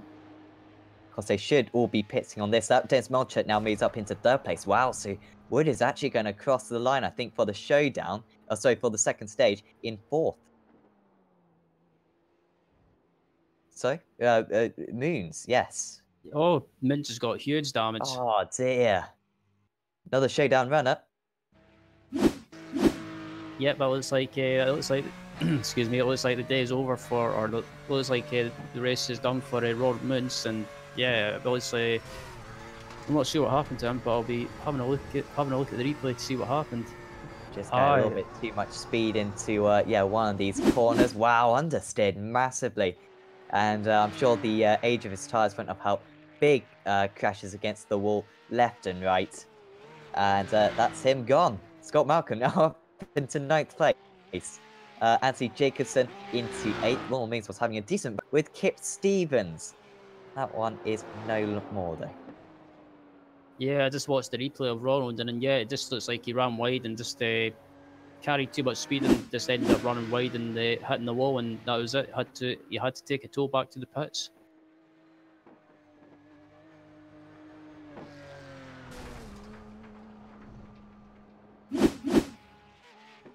That's a good point that George Simmons brings up in the chat as well. Yeah, it didn't make sense to take tyres at Le Mans, but at this track especially, with there being so many mixed corners, high speed and low speed corners and medium speed corners, it's probably not a bad shout to take tyres. So yeah, it'll be interesting to see what Blake and Kumo do at the pit stop. Yeah, very interesting. Because if Kumo, if Blake takes tyres and Kumo doesn't, then Kumo will be leading this race. And with the pace he's had, I would not put it past him maybe win this one. But at the same time, Kumo is so fast out there on that last lap, took another 2.5 seconds out of the race leader. He could probably take the same strategy as the race leader and maybe even catch him by the end of the race anyway. Absolutely fascinating this race. We haven't got a whole lot of runners left, unfortunately, only 9 of them. But this has still intrigued us massively, and we still have a very interesting battle for the race victory. Yeah, I'm looking at the gap. I'm looking at the gap to Chris Wood, who's currently in 4th position. The gap, Chris Wood, he's about, I think overall is about 2 minutes and 29 seconds behind the leader. So yeah, that's a big gap to close up. But with Blake and Kumo still to pit, I think you'll be able to close that down. But by how much is a very interesting question. Yeah, it's all about whether they take tyres or not. Kumo, well, he might even be able to jump his rival. He was 5 seconds behind him before the pit stops. If he can, of course, beat him by 5 seconds on this lap, then even if he does take tyres, Kumo might still be able to move up into 2nd place. We'll have to wait and see on that one. We expect them all in on this lap. But there's a possibility they could be able to go a little bit longer. I'm not quite sure. Looking forward to Season 1 and, of course, Apex Racing TV. Of course, we'll be back next season. We're not suddenly going to close, obviously. But any series next season, Ryan, that you're particularly looking forward to? Of course, we've got the MX5s, of course, starting again. We've got the new league on a Monday night. The kind of the MX5 Mondays I think it's for the amateur drivers. Yeah, anything that really stands out to you? There's quite a few series that I'm quite looking forward to. I'm looking forward to the MX5 I guess you could call it a MX5 Arm Championship. I guess you could call it, or that's what I like to call it anyway. For the arm drivers, as Blake runs wide a little bit. But yeah, the MX5 Monday League for the arm drivers, I'm quite looking forward to watching that, and I might be as it stands, I might be commentating on that if I'm needed. But yeah, overall, I'm looking forward to watching that to see how it pans out. Yeah, definitely. And of course, we will see myself humiliating myself in the radicals on the Thursday night. I'm in the AM Championship on that, so I'm hoping to win a couple of rounds. Hopefully, I'm really talking as though I'm going to be half decent, but whenever I race against Michael Avdoka in that car, honestly, he's been able to absolutely crush me on a fixed setup as well. So I'm not fancying my chances whatsoever. But that will be on a Thursday night, taking the BSRTC Pro slot. Well, that's the Winter Series. And of course, hopefully, we'll be back for the iRacing Le Mans Series as well on a Wednesday evening. That will be very good fun. Of course, we've got the season finale of that on Wednesday. Certainly do catch that. That'll be at 19 GMT. That's been a fascinating championship round. And I think that series is, it always, of course, we're always guaranteed, 40 plus drivers for that. We're guaranteed 3 great races in each class. And I think, hopefully at least, that's become a bit of a thing that we're maybe becoming a little bit recognizable of doing at Apex Racing TV. And it's just fantastic fun to broadcast those Le Mans Series races. Yeah, the iRacing Le Mans Series, I absolutely love commentating on that. I mean, myself, I'm a big sports car racing fan and endurance racing fan, and commentating on that series is such a privilege. And yeah, even though it'll probably sound cheeky, if you haven't already, it might. If you want to see the series, even though we're commentating on the series, if you want to make a donation, then it's always appreciated, and yeah, it's always a good fun commentating on the series, and I look forward to doing the same next season. Yeah, absolutely. We've got a donations link for that series because we do it voluntarily. We don't get paid by anything by the Apex Racing TV overlords or any people who hire us. So it would be super appreciated. We've got a link on the Le Mans Series forums along with our Facebook page as well. We are now at 1 hour 25. You know what time that is? It's stage 2 time. Michael Blake is leading the way, and he's only got a few more corners, and he's going to be able to take a whole heap of points, which is going to bring him right back into the championship hunt. He's already got the gap down a little bit. It started at 22 points this evening. He beat Chris Wood by 1 position in the first stage. It looks as though he's going to beat him by 3 positions in the second race, and this is just making this championship look even more exciting. And of course, the final round of the championship will be next Sunday at Road America. And if Michael Blake can complete this one and then get a decent result at the next stage as well, the points difference is going to be very, very minor indeed. Yeah, I'm just looking to see I'll say again. Looking to see when Dennis Meltzer pits. I think Meltzer might be in the pits this lap, or he might be in the pits the next lap. So yeah, I think there's race as it stands. It'll be a three-way fight between Michael Blake, Samuel Kumo, and Dennis Meltzer. As Meltzer not Dennis Meltzer, as Meltzer dives into the pits. Chris Wood, I should say. Get your words out, Ryan. So I just realised that I was in replay mode for a while there, but Michael Blake has of course taken those points. So I was picking up how I was about to. He has taken that race victory for stage 2 with Sam Kume in second place. Dennis Melcher, like you said, Ryan, into the pit, and I think has he crossed the line? He has crossed the line, so he technically gets third then for that stage, I believe, with Chris Wood in 4th. So that could be quite important because that's a few points lost for Chris Wood. And Melcher stationary. Will he take tyres? So far, we've seen 2 drivers come into the pits. They've both taken tyres for their last stint. Yes, Melcher also takes tyres because he's in a bit of no man's land is Melcher. After a really good start, of course, got into the race lead. Of course, drops down after the spin with Kern. And since then, hasn't really had the pace to worry the top drivers. Admittedly, he's had to come from quite a far way back, but he hasn't been able to match them for time. And, well, once this one's completed, he will be in a distant 4th, not too far ahead of Jamie, as he still needs to make a pit stop, of course. Yep, yeah, I'm just looking to see. I know Woods pitted, and yeah, Chris Woods pitted. That's just a matter of when Blake and Kumo decide to pit. I think it could be possibly at the end of this lap that Blake and Kumo pit, because I think at the end of this lap it'll be right on the 1 hour 30 mark. So I think that's what Blake and Kumo are trying to do, is try and stretch it as long as possible and pit on with the 1 hour 30 mark. So yeah, it'll be interesting to see if they take. I keep saying it, but it'll be interesting to see if they take fuel and tires or just fuel only and try and save some time. Yeah, it's going to be absolutely crucial, isn't it? We are bigging it up quite a bit, but it's just fascinating to see what these guys are going to do. And we've also had some discussion from George Simmons and Brent Kern, two former race leaders. We thought that both of them had the race win possibly in the bag, but instead they both had issues.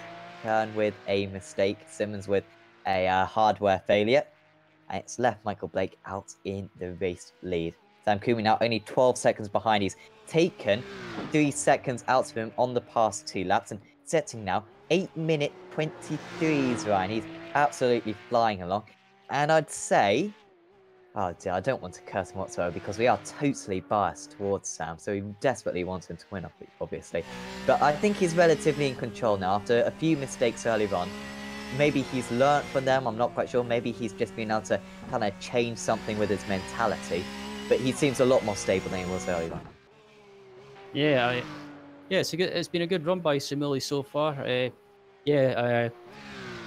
be good to see Simili do well. I mean, I don't want to jinx him because we were commenting on Kern earlier in the race, and he was having a good race and just in a land of his own while leading the race, and then unfortunately it all went down the pan, and unfortunately he made a mistake and hit the wall, and that was it, race over.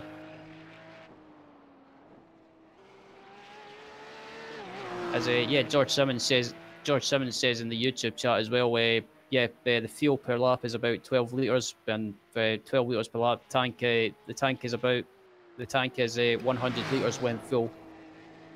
Yeah, I remember from the 24 how it was a stretch to get 8 laps out.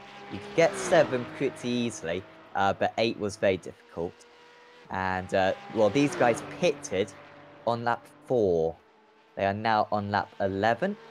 So, oh dear, so 7 laps? They'll be able to complete lap 12, won't they? So, they should be able to, if they filled the tank right to the brim, should be able to do 1 more lap after this one, but we'll have to wait and see on that one. Yeah, I'm just looking now. I think Oh, Stevens had an off, sorry. Yeah, I was just about on to the say GP circuit. Yeah. And he's had a few... I've just rewinded that, and it looks as though he's done a few donuts there. Yeah, he's gone round, and is it just a simple 180, or has he messed this one up? No, he has messed it up. Oh dear, well, he's just done a few... Oh, that's a very nice donut from him. Better than in the F1 earlier on. It has lost him a position, though. Whether those donuts was worth it or not is another question. I think Lee Diemer, though, has he just let him back past again? Because I think Stevens is now showing ahead of Diemer. Has Diemer made a mistake of his own? Yes, Diemer then spun. Did not do the additional 5 donuts like Stevens did. But he did have his own spin, did Lee Diemer. And, well, yeah, whoever can keep the car on the circuit is going to win out of those two.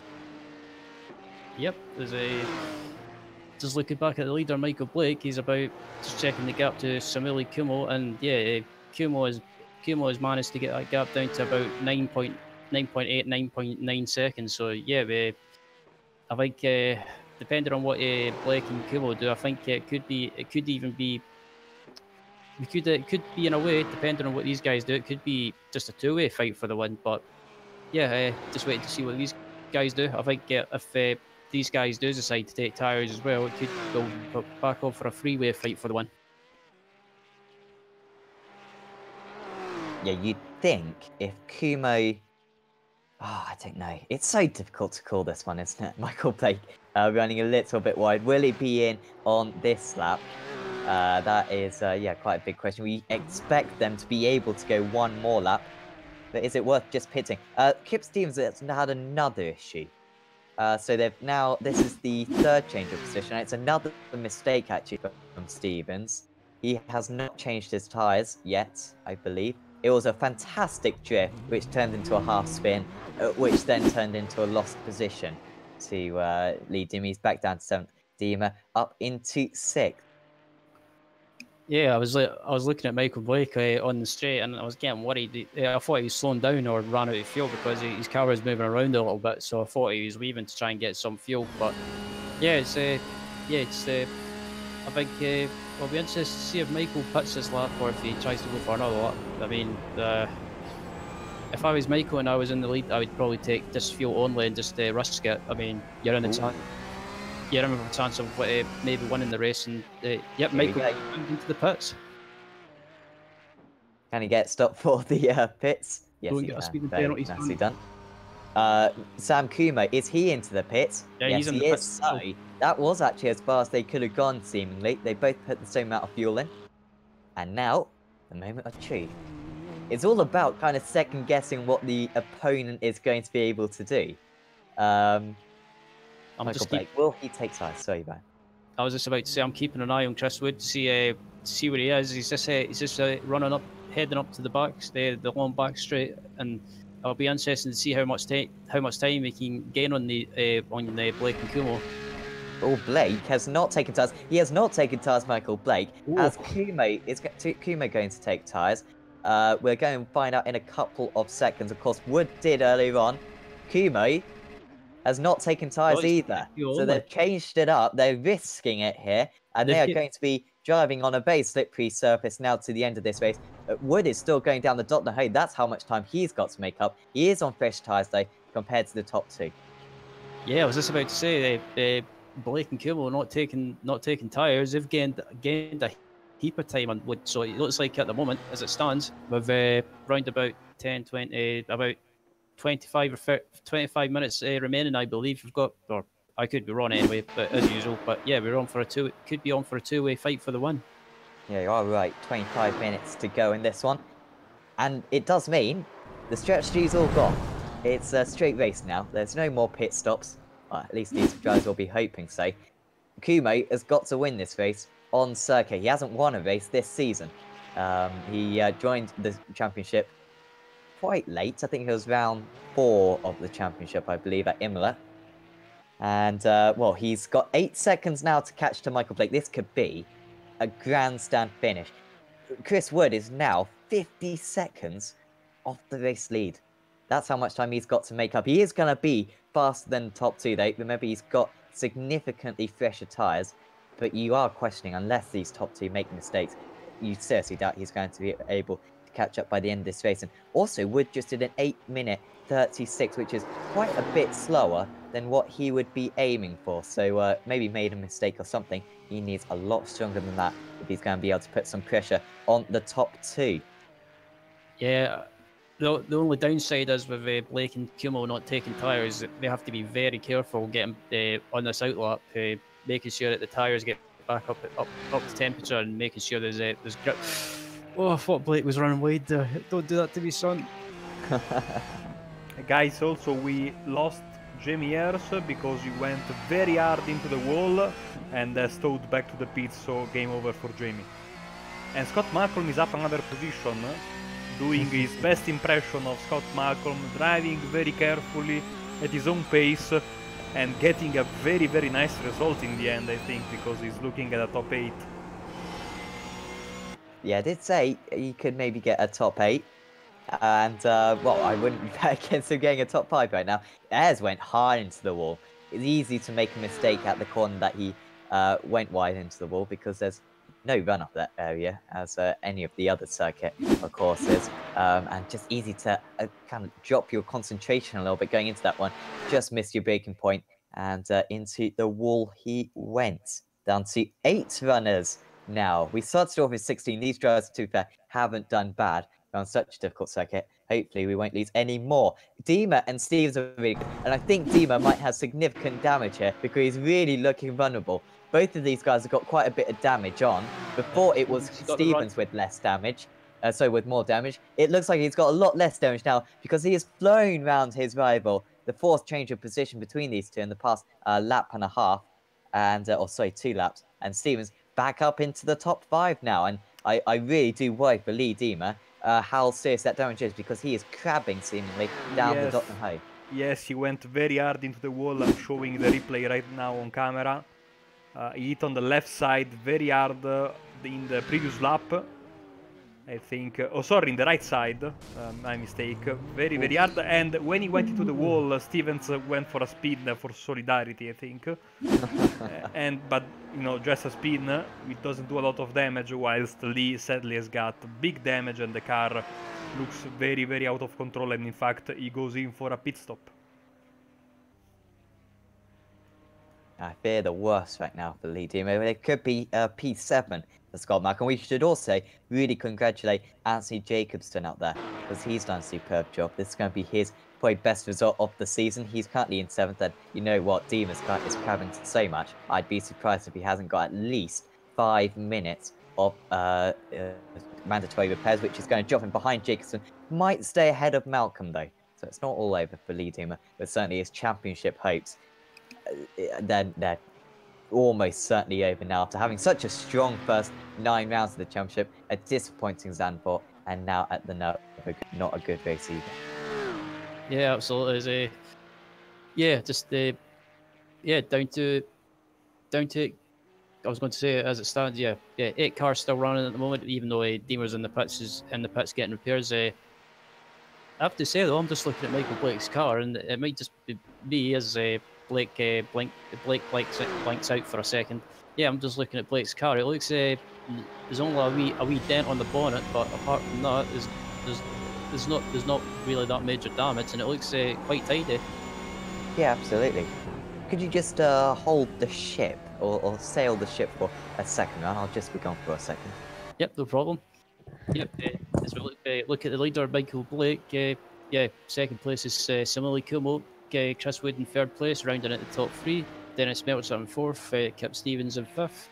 Lee Dima in the pits, currently sitting in 6th position. Anthony Jacobson sitting in 7th position, and I believe, yeah, Scott Malcolm is the last of the runners in 8th position. Yeah, with 8 cars running. So, yeah, it's been quite an eventful race so far, Marco.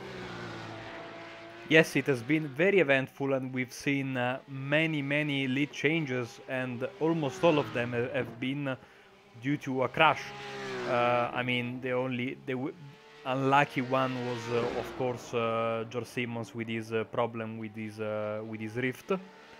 But apart from that, we see some, you know, contact with other cars, so into the barrier. So I don't want to, you know, say anything, but with still 20 minutes, maybe a bit less than that, left in this race, we are, you know, could be, maybe the surprises are not over. Another thing we have to consider is that depending on when the white flag drops, some of these drivers might be very tight on fuel, especially these top guys that wanted to get quickest pit stop as possible. If they, you know, if the white flag comes at an awkward time, someone could be very in trouble with their fuel. Yeah, that's a very good point you bring up regarding the checkered flag and fuel. Maybe some of these people have tried, maybe some people have underfueled, or maybe tried to take less fuel at the pit stop as Blake bounces around in the corner. Yeah, so maybe some of these guys have not took a full tank of fuel, and maybe tried to gain some time, and yeah, it could be very tight on fuel. As yeah, some people in the chat, the YouTube chat, are asking if we can possibly see the gaps. Here you go. I am back, and yes, 4 seconds between the top two. I see it's too much. But yeah, Kumo, considering that he was, I think, 8 seconds behind when, or even more than that, I think it was 10 seconds behind when he came out of the pits. He's made up about 6 seconds in a matter of a lap. And so, with 17 minutes to go, how many more laps is going to be? This is going to be close, actually, because they've got 16.5 minutes to go. A lap is 8.5 minutes. They've only got 2 more laps to go here.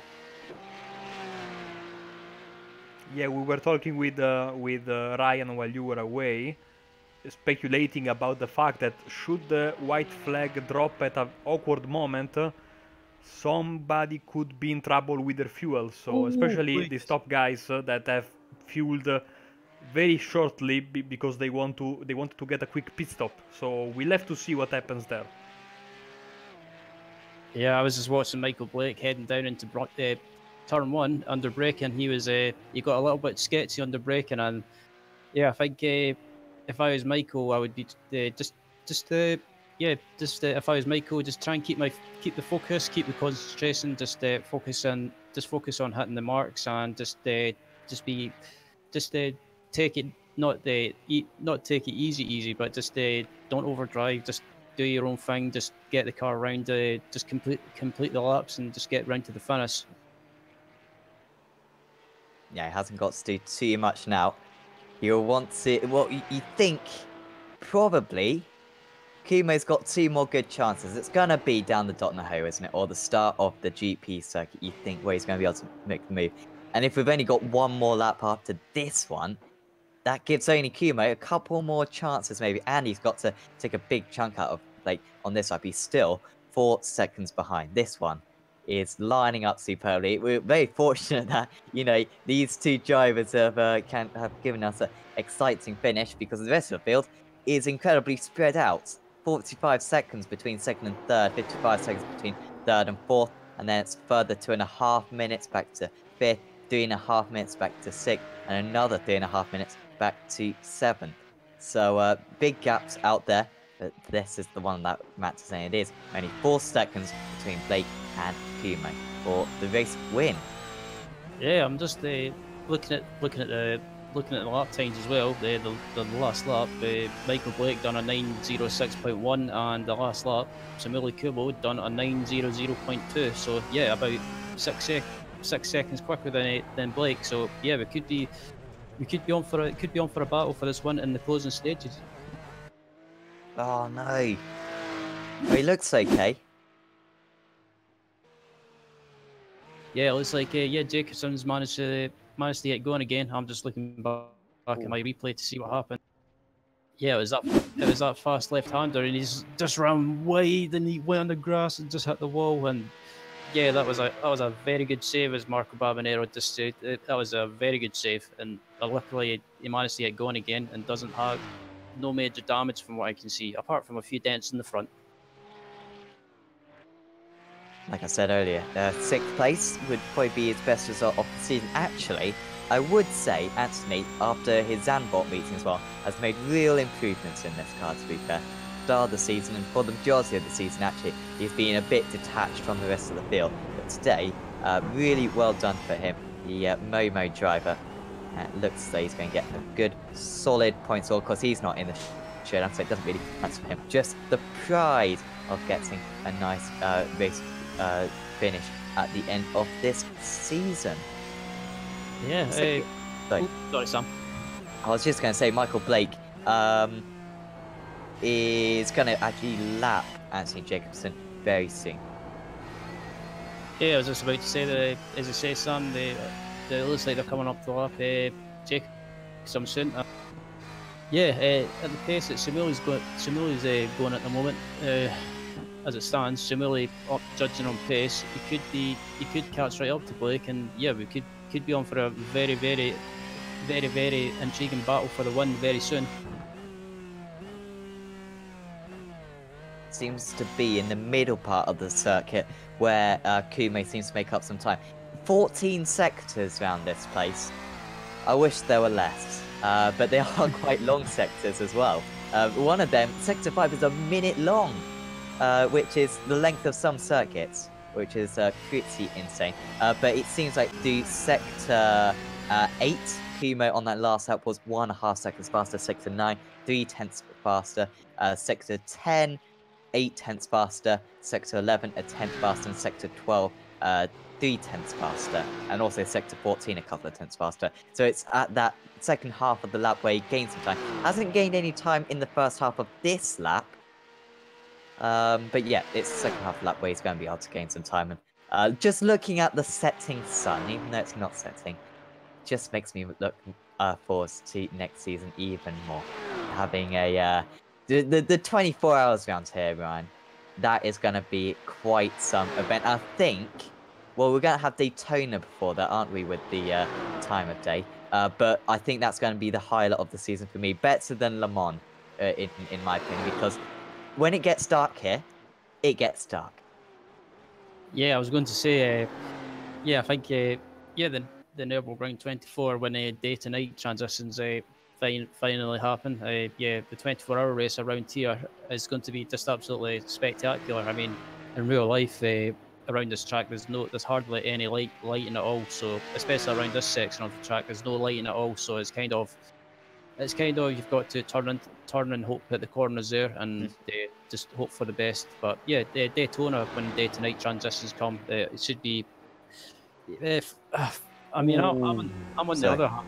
I'm on the other hand that Le Mans for me is just probably the spectacle in endurance racing, and day to night transitions at Le Mans would just be absolutely fantastic.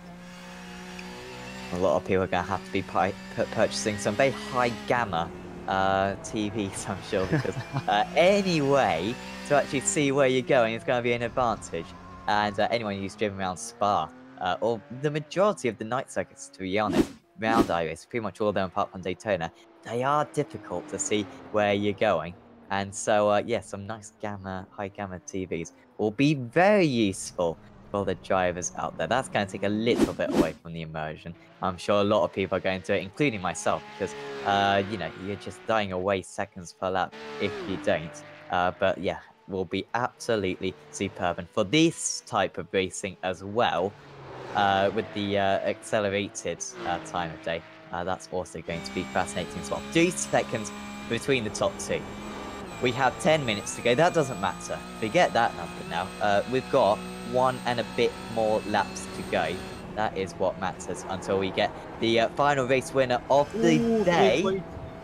And Blake is losing a little bit of time here. He's still 3 seconds ahead though. This has been a very strong lap from him. He's been able to repel the Kumo attack for the first time in a while. And down the Dotnahy, he is going to be Slipstream 3 is the Apex Racing UK driver. But this is still going to be a very difficult final lap for Michael Blake to deal with. Yeah, I think Blake a little bit. I think not too much, but I think Blake's just feeling that little bit of pressure, and also with Kumo closing him down slowly or just basically catching him. The gap is about 3.1 seconds. So Kumo's closing that gap down, and I think Blake's just feeling that pressure slightly a little bit, but he's not doing anything. He's not overdriving the car. He's just hitting his marks, and that's what he has to do. As I think we've just got just under 10 minutes to go. Yep, 8 minutes 20. They are going to cross the line. With 8 minutes to go? I'll wait and see. I want to be absolutely sure of this because I believe the white flag is about to come out. 51, 52, 53, 54, 55. So they've got 8 minutes and 5 to go. And a lap time on that last round was 8 minutes 25 for Blake. Crucially for Kumo, 8 minutes 24. It was 8 tenths faster. That's not enough though, because he's 3 seconds behind. This is superb pace from Michael Blake. In fact, that was the fastest lap of the race for him. He is on 1 hour 52 hour old tyres, Ryan. This is spectacular that he can raise his level as he has done at such a big point.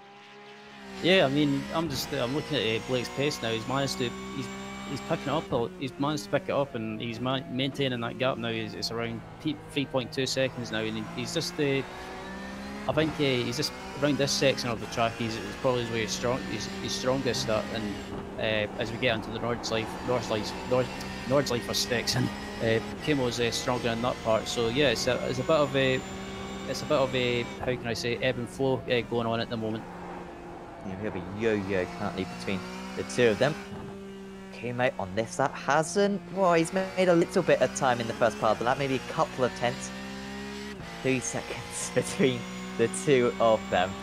Oh, you just wonder what's going through these two's mind right now, because the thing is, if Kumo gets a slipstream onto the Dotnahay, Blake could just be a sitting duck. So much matters in the next 5 minutes. In fact, because through this Nordschleife section, taking a couple of tenths actually out is Kumo on that side for Blake could be quite costly, because it's down to 2.7 now between the two leaders. This one is going to come down to the wire. And, well, this takes me back, actually, to the 2017 24 Hours of Nürburgring on iRacing, that is, where I think Vendaval were closing in on the race leaders. Just messed it up at the mini carousel in the end, where they lost the opportunity to overtake on the last lap. This isn't quite as as spectacular, I will admit, but this is still super intense and an absolute joy to watch. Yeah, absolutely. Yeah, I think I remember watching that at the time, and yeah, that was a good battle that went on at the time, and yeah, I think we could be on here, could be on for the same thing similarly to that. We could be on for that, and probably going into the last lap as Kubo has managed to close that gap down to 2.2 seconds, and if Blake makes any more little mistakes, Kubo could be on the back of Blake in no time. Yeah, that's 1 second gain on this lap so far for Sam Kumo. He needs a lot more than that, though. He can see his rival just ahead. I'm currently just riding on board with him from my camera. And yeah, he is just that little bit too far ahead, but he's, yeah, he's like a greyhound catching. What do they catch on those tracks? Oh, it's like a wee toy thing. Yeah, what animal is it meant to represent? Is it like a? Oh, I think it's a rabbit, isn't it? I think it's a rabbit. Yeah. Okay. Let's say Michael Blake is a rabbit and Sam Kumo is the greyhound in this situation. Still 2.3 seconds between the two of them, so not much gained in that part of the circuit. But it's kind of from here on in where Kumo seems to make some time up. It's properly around this Nordschleife part of the circuit. And remember, Kumo at one point in this race was, I think, 50 seconds off the lead. He was about half a minute off Michael Blake at one point. How strongly has he come back? Because he had all those issues earlier on. He spun 4 times in this race, has Sam Kumo. I don't think Michael Blake's had any mistakes. And yet that incredible pace from Sam Kumo, particularly earlier on in this race, has brought him back into contention. Oh, and he spun it as Sam Kumo. And surely the race win is over now. He was pushing like absolute mad to try to catch up to his rival. But now he is a long way behind. He's lost 10 seconds with that mistake. And the chase is surely gone. Yeah, I think Samuli was just pushing. He was pushing, but maybe just pushing a little bit too hard, and unfortunately made a mistake and ended up having a spin. As in a way, that's eased the pressure off Michael Blake, and I think from here on out, it's Michael Blake. He can afford to back off a little bit, but he can't afford to back off too much, because if you do that around such a long track such as this, you just end up losing focus. Oh, I thought he was going to hit the wall there. Lose focus and concentration, I should say.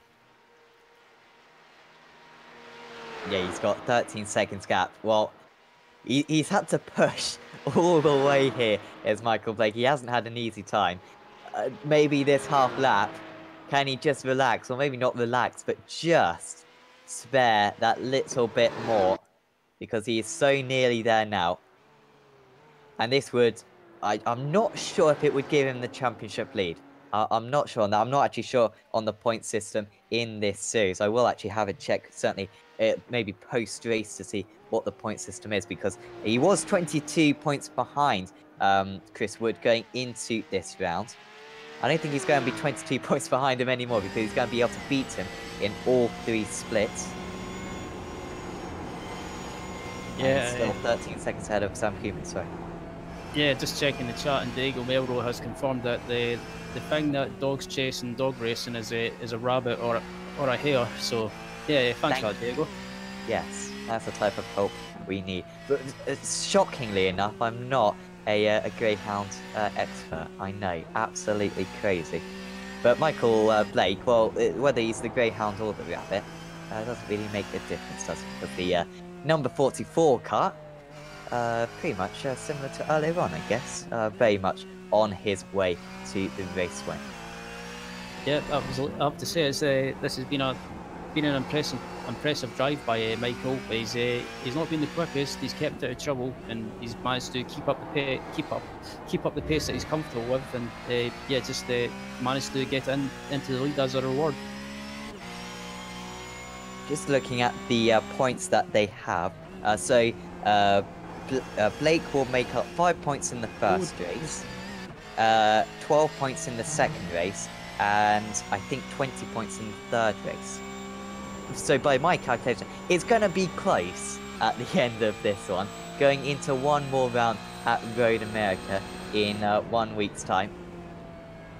Oh, you can see he's absolutely just cruising along now as Michael Blake. He's barely braking for these points. He's just lifting off a few hundred meters prior, just to make absolutely sure of this one. Yep, George Simmons posted in the chat. Blake doesn't want to win, so he does, Blake doesn't want to win, so he doesn't have to do a Porsche model. Also, Michael Blake, I believe it runs the Simmortal company that does the models. And yeah, if you're on Facebook or social media, I would highly recommend checking them out and giving them a like. So if he wins the title, he gives the Porsche to himself, basically, no? Yes. Well, he doesn't have to give it to someone else, I guess, because he makes money, some savings. I'm not sure. Either way, Michael Blake. Few more corners to go. Second in the first stage. He won the second stage as well. And just with one more corner to go here, in the third stage, he is also going to win. And he's going to bring down the championship lead considerably to Chris Wood, because Michael Blake is going to cross the line for Simmortal and win here at Nürburgring. And what a successful day this has been for him. And like I said, if the championship wasn't alive already, it is truly beating now. Sam Kumo crosses the line in second place. In a way, he will be pleased with that one after a difficult start, but he will also question how he didn't win that one. He lost probably about 45 seconds in terms of spins, whether they're his fault or other people's faults. And in the end, only 8 seconds behind at the checkered flag. Yeah, that was a fantastic drive by Michael. Proper endurance drive, as someone said in the chat. Yeah, kept out of trouble.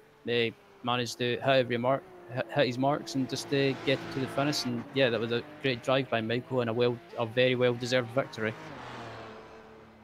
Here comes Chris Wood.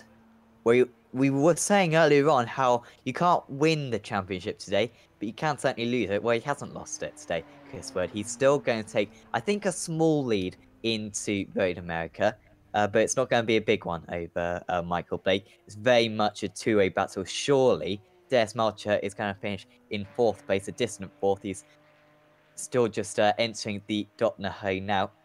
But yeah, surely it's going to be Wood versus Blake then at Road America in a week's time to decide who is going to be the first season, of course, of the BSR Simmortal Porsche Cup champion. Yeah, it should be an interesting last round to see who wins the championship. And yeah, it could be, it's hard to predict who will take it, and I think it'll be fascinating to see how it pans out. Max Wright and Model Moons have decided to get back out on circuit. I don't know if there was maybe an extra position that they could gain if they did so.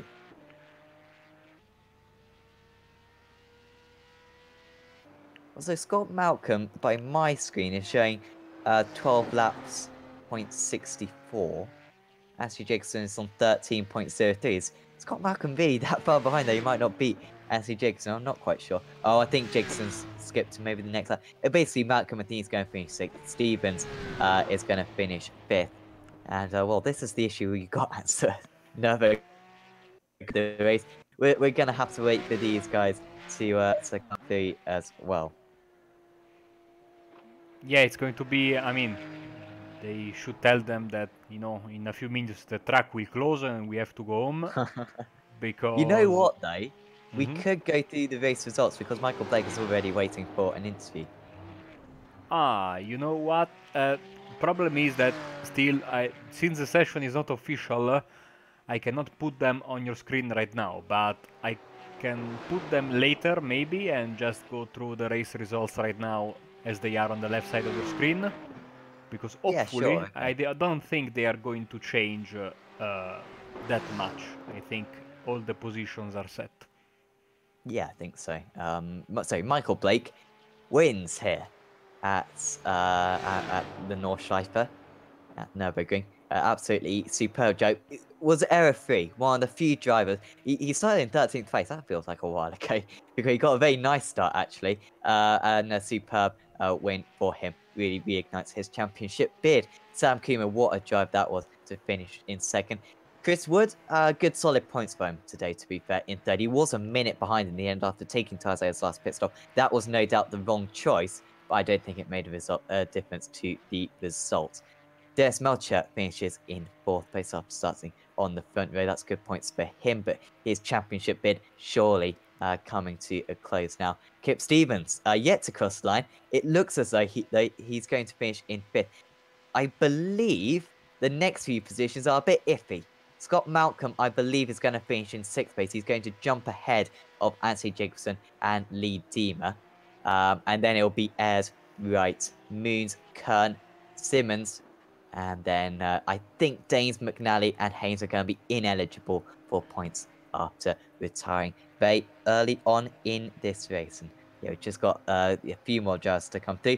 But whilst that's all going on, we will have a chat to Michael Blake, our race winner, our Stage 2 and Stage 3 winner today, Michael. And you must be absolutely elated with that. Not only a couple of victories today, but also really gives yourself a chance in the championship. Yeah, I can't quite believe it. I'm absolutely exhausted. I am soaked. That was hard work. I just set out for the day to just try and finish ahead of Chris and see if I could bring the gap down. No way I thought I'd be able to win it. Samuel was pushing so hard at the end there. I did a 25-0 on the penultimate lap. 8-minute 25-0, and he still took a second out of me. I don't know what happened to him on the last lap. I guess he's had a spin somewhere, but I'm glad he did because I was going to have one otherwise if I kept pushing like that. Yeah, of course, no offense to you, but we were kind of hoping that he wouldn't make a mistake because he was looking so close at the end. How were you kind of managing that in the closing stages? Because in one sense, you know, you want to win the race, of course, just for pride, and you want to accumulate as many points as possible. But at the same time, even if you'd lost to Samueli, you would have still beaten Wood and taken a big chunk out of the championship. So were you pushing like mad in those closing stages, or were you still trying to keep it very measured? I kept telling myself not to, but the last 3 or 4 laps were as fast as I could make that car go. Any faster and I'd have been off. I was nearly off a couple of times. Yeah, we saw you. You were just getting faster and faster. I did say on the penultimate lap, 1 hour 50-minute old tires, and you set your personal best lap of the race. Were you just kind of gaining confidence in the car, or was it just the fact that you were kind of feeling the need to push harder and harder near the end that you managed to find that extra pace? It was literally I just kept looking at the F3 screen and getting scared. Yeah, pretty much sums it up. And yeah, of course, everything was going on ahead of you with Firenze, of course, having his crash, and also George with his hardware failure. Were you too aware of what was going on with those guys, and were you kind of allowing yourself to think, you know, I could win this? Well, like I said, I set out. I was only interested in Wood to begin with, and I was just sort of trying to run my race to be ahead of him if possible. I wasn't really paying attention ahead because Frank and George had disappeared. They were so quick today. And yeah, it was just a shock. All of a sudden, it came out and said leader in pit road, and looked up, and there Frank was, and George passed him. He was parked on the side of the track, and he put a message up in the chat bar saying that his rift turned off or something. Yeah, we had a little bit of a discussion with him on the chat earlier on, and yeah, a hard work failure for him. Also, the tires today. We saw Chris Wood and a few others take tires at their last pit stop. You decided not to. Was that a decision whilst you were racing because it was so close, or were you planning on that before the race started? Planning it before it started. We learnt during the 24-hour race here, we used this car, and in the VLN series, I won a couple of rounds earlier on in the year. The tyres, they wear out and it becomes a little bit greasy here, but they don't seem to have the deficit that they have at other tracks. In our 24-hour race, one of our drivers managed to quad stint a set of tyres. Wow. And I set his fastest lap about 5 laps before he pitted at the end of his 4th stint. The grip's there if you can force yourself to be brave enough to use it. Yeah, that's really useful. I guess that kind of 24-hour race must have been absolutely invaluable today because you've had quite a bit of testing around here. Yeah, I love this track. This is my favourite track in the sim, and my favourite car in the sim. I've probably got more laps around here, this car on track, than any other combination. Yeah, really, must have been super useful that today. And looking forwards to next round. I've already said how you've got yourself in with a chance of the standings by my calculations, and they are very bad. And I'm not even sure what the rules are for the points. You and Chris are going to be pretty much neck and neck going into the final round of the championship. He seems to have had the edge on you for the majority of the rounds so far this season, but we saw some vulnerabilities at Zandvoort. I guess you just got to give it 100% and see what happens. I'll do all I can with hopefully not without throwing it off the track, but yeah, it's Chris's to lose. He's got the pace advantage on me. So I'll give it all I've got, but I don't think I can beat him in a short sprint. Well, we certainly do wish you the best of luck. And yeah, before we let you go, any shout outs you'd like to give? You guys for the broadcast, Lee and the other admins for all the work they do into the league, and our sponsors, Drive Doctors and Go Kart World. Thanks, Michael. And we'll see you on Apex Racing TV very, very soon. Take care, guys. Well, I think at the moment that seems to be the only interviews we've got. And we have, of course, had all the finishes. I'm sure you've already seen the final results on your screen. And well, I must say, Ryan, it was a bit concerning at times because I think 40 minutes into the race, it looked like the race was getting a little bit dull. We had big gaps between each of the drivers, but it just came to life. And that final, kind of 5 laps or so where Kuma was getting closer and closer to Blake, that was absolutely enthralling. Yeah, absolutely. That race was it had everything. That race was it kicked off at the start of the race and then in the early stages, but yeah, it settled down for a while, and then just some people were making silly mistakes, and the race ended for them. But yeah, the ones that did manage to make it to the end of the race deserve to be there, and yeah, also big props to Michael on the victory. He drove a good race and drove with a sensible head. So yeah, it's the kind of thing you need around the Nordschleife, and yeah, he managed to get to the finish, and yeah, it was a well-deserved victory for the man. Yeah, definitely. It was an awesome race win, which gives them a real chance at the Showdown Championship next week, of course. We've also got a couple more championships to decide this week on Apex Racing TV. I'll have to ask you here, Ryan, is the MX-5s being decided on Tuesday? That's a very good question. Let me have a quick look at the schedule for the BSR MX5 series. It takes place on a Tuesday. I'll have a quick look, and yeah, the championship has been decided on Tuesday evening at the Daytona International Speedway. Oh, okay, that'll be good. So Wow, it's just championship deciders all the way through. Of course, the end of season 4. Looking forward to 2019 season 1, of course. So yeah, of course we've got Rickman Tech Monday night. No championship decided there, at least we think. But then of course Tuesday night, yes, we have got championship decider for the MX5. Wednesday night, we've got championship decider for the iRacing Le Mans Series. BSRTC Pro Series will be decided on Thursday night. And then I think our next broadcast after that one will be the iRacing Grand Prix Championship, round 5 of that, also round 6 of that. That will be at Monza. And then, of course, Sunday evening, the final round of the BSR Simmortal Porsche Cup. But I think for now, from me, from Ryan, and from Marco, we'll say goodbye, and we'll see you next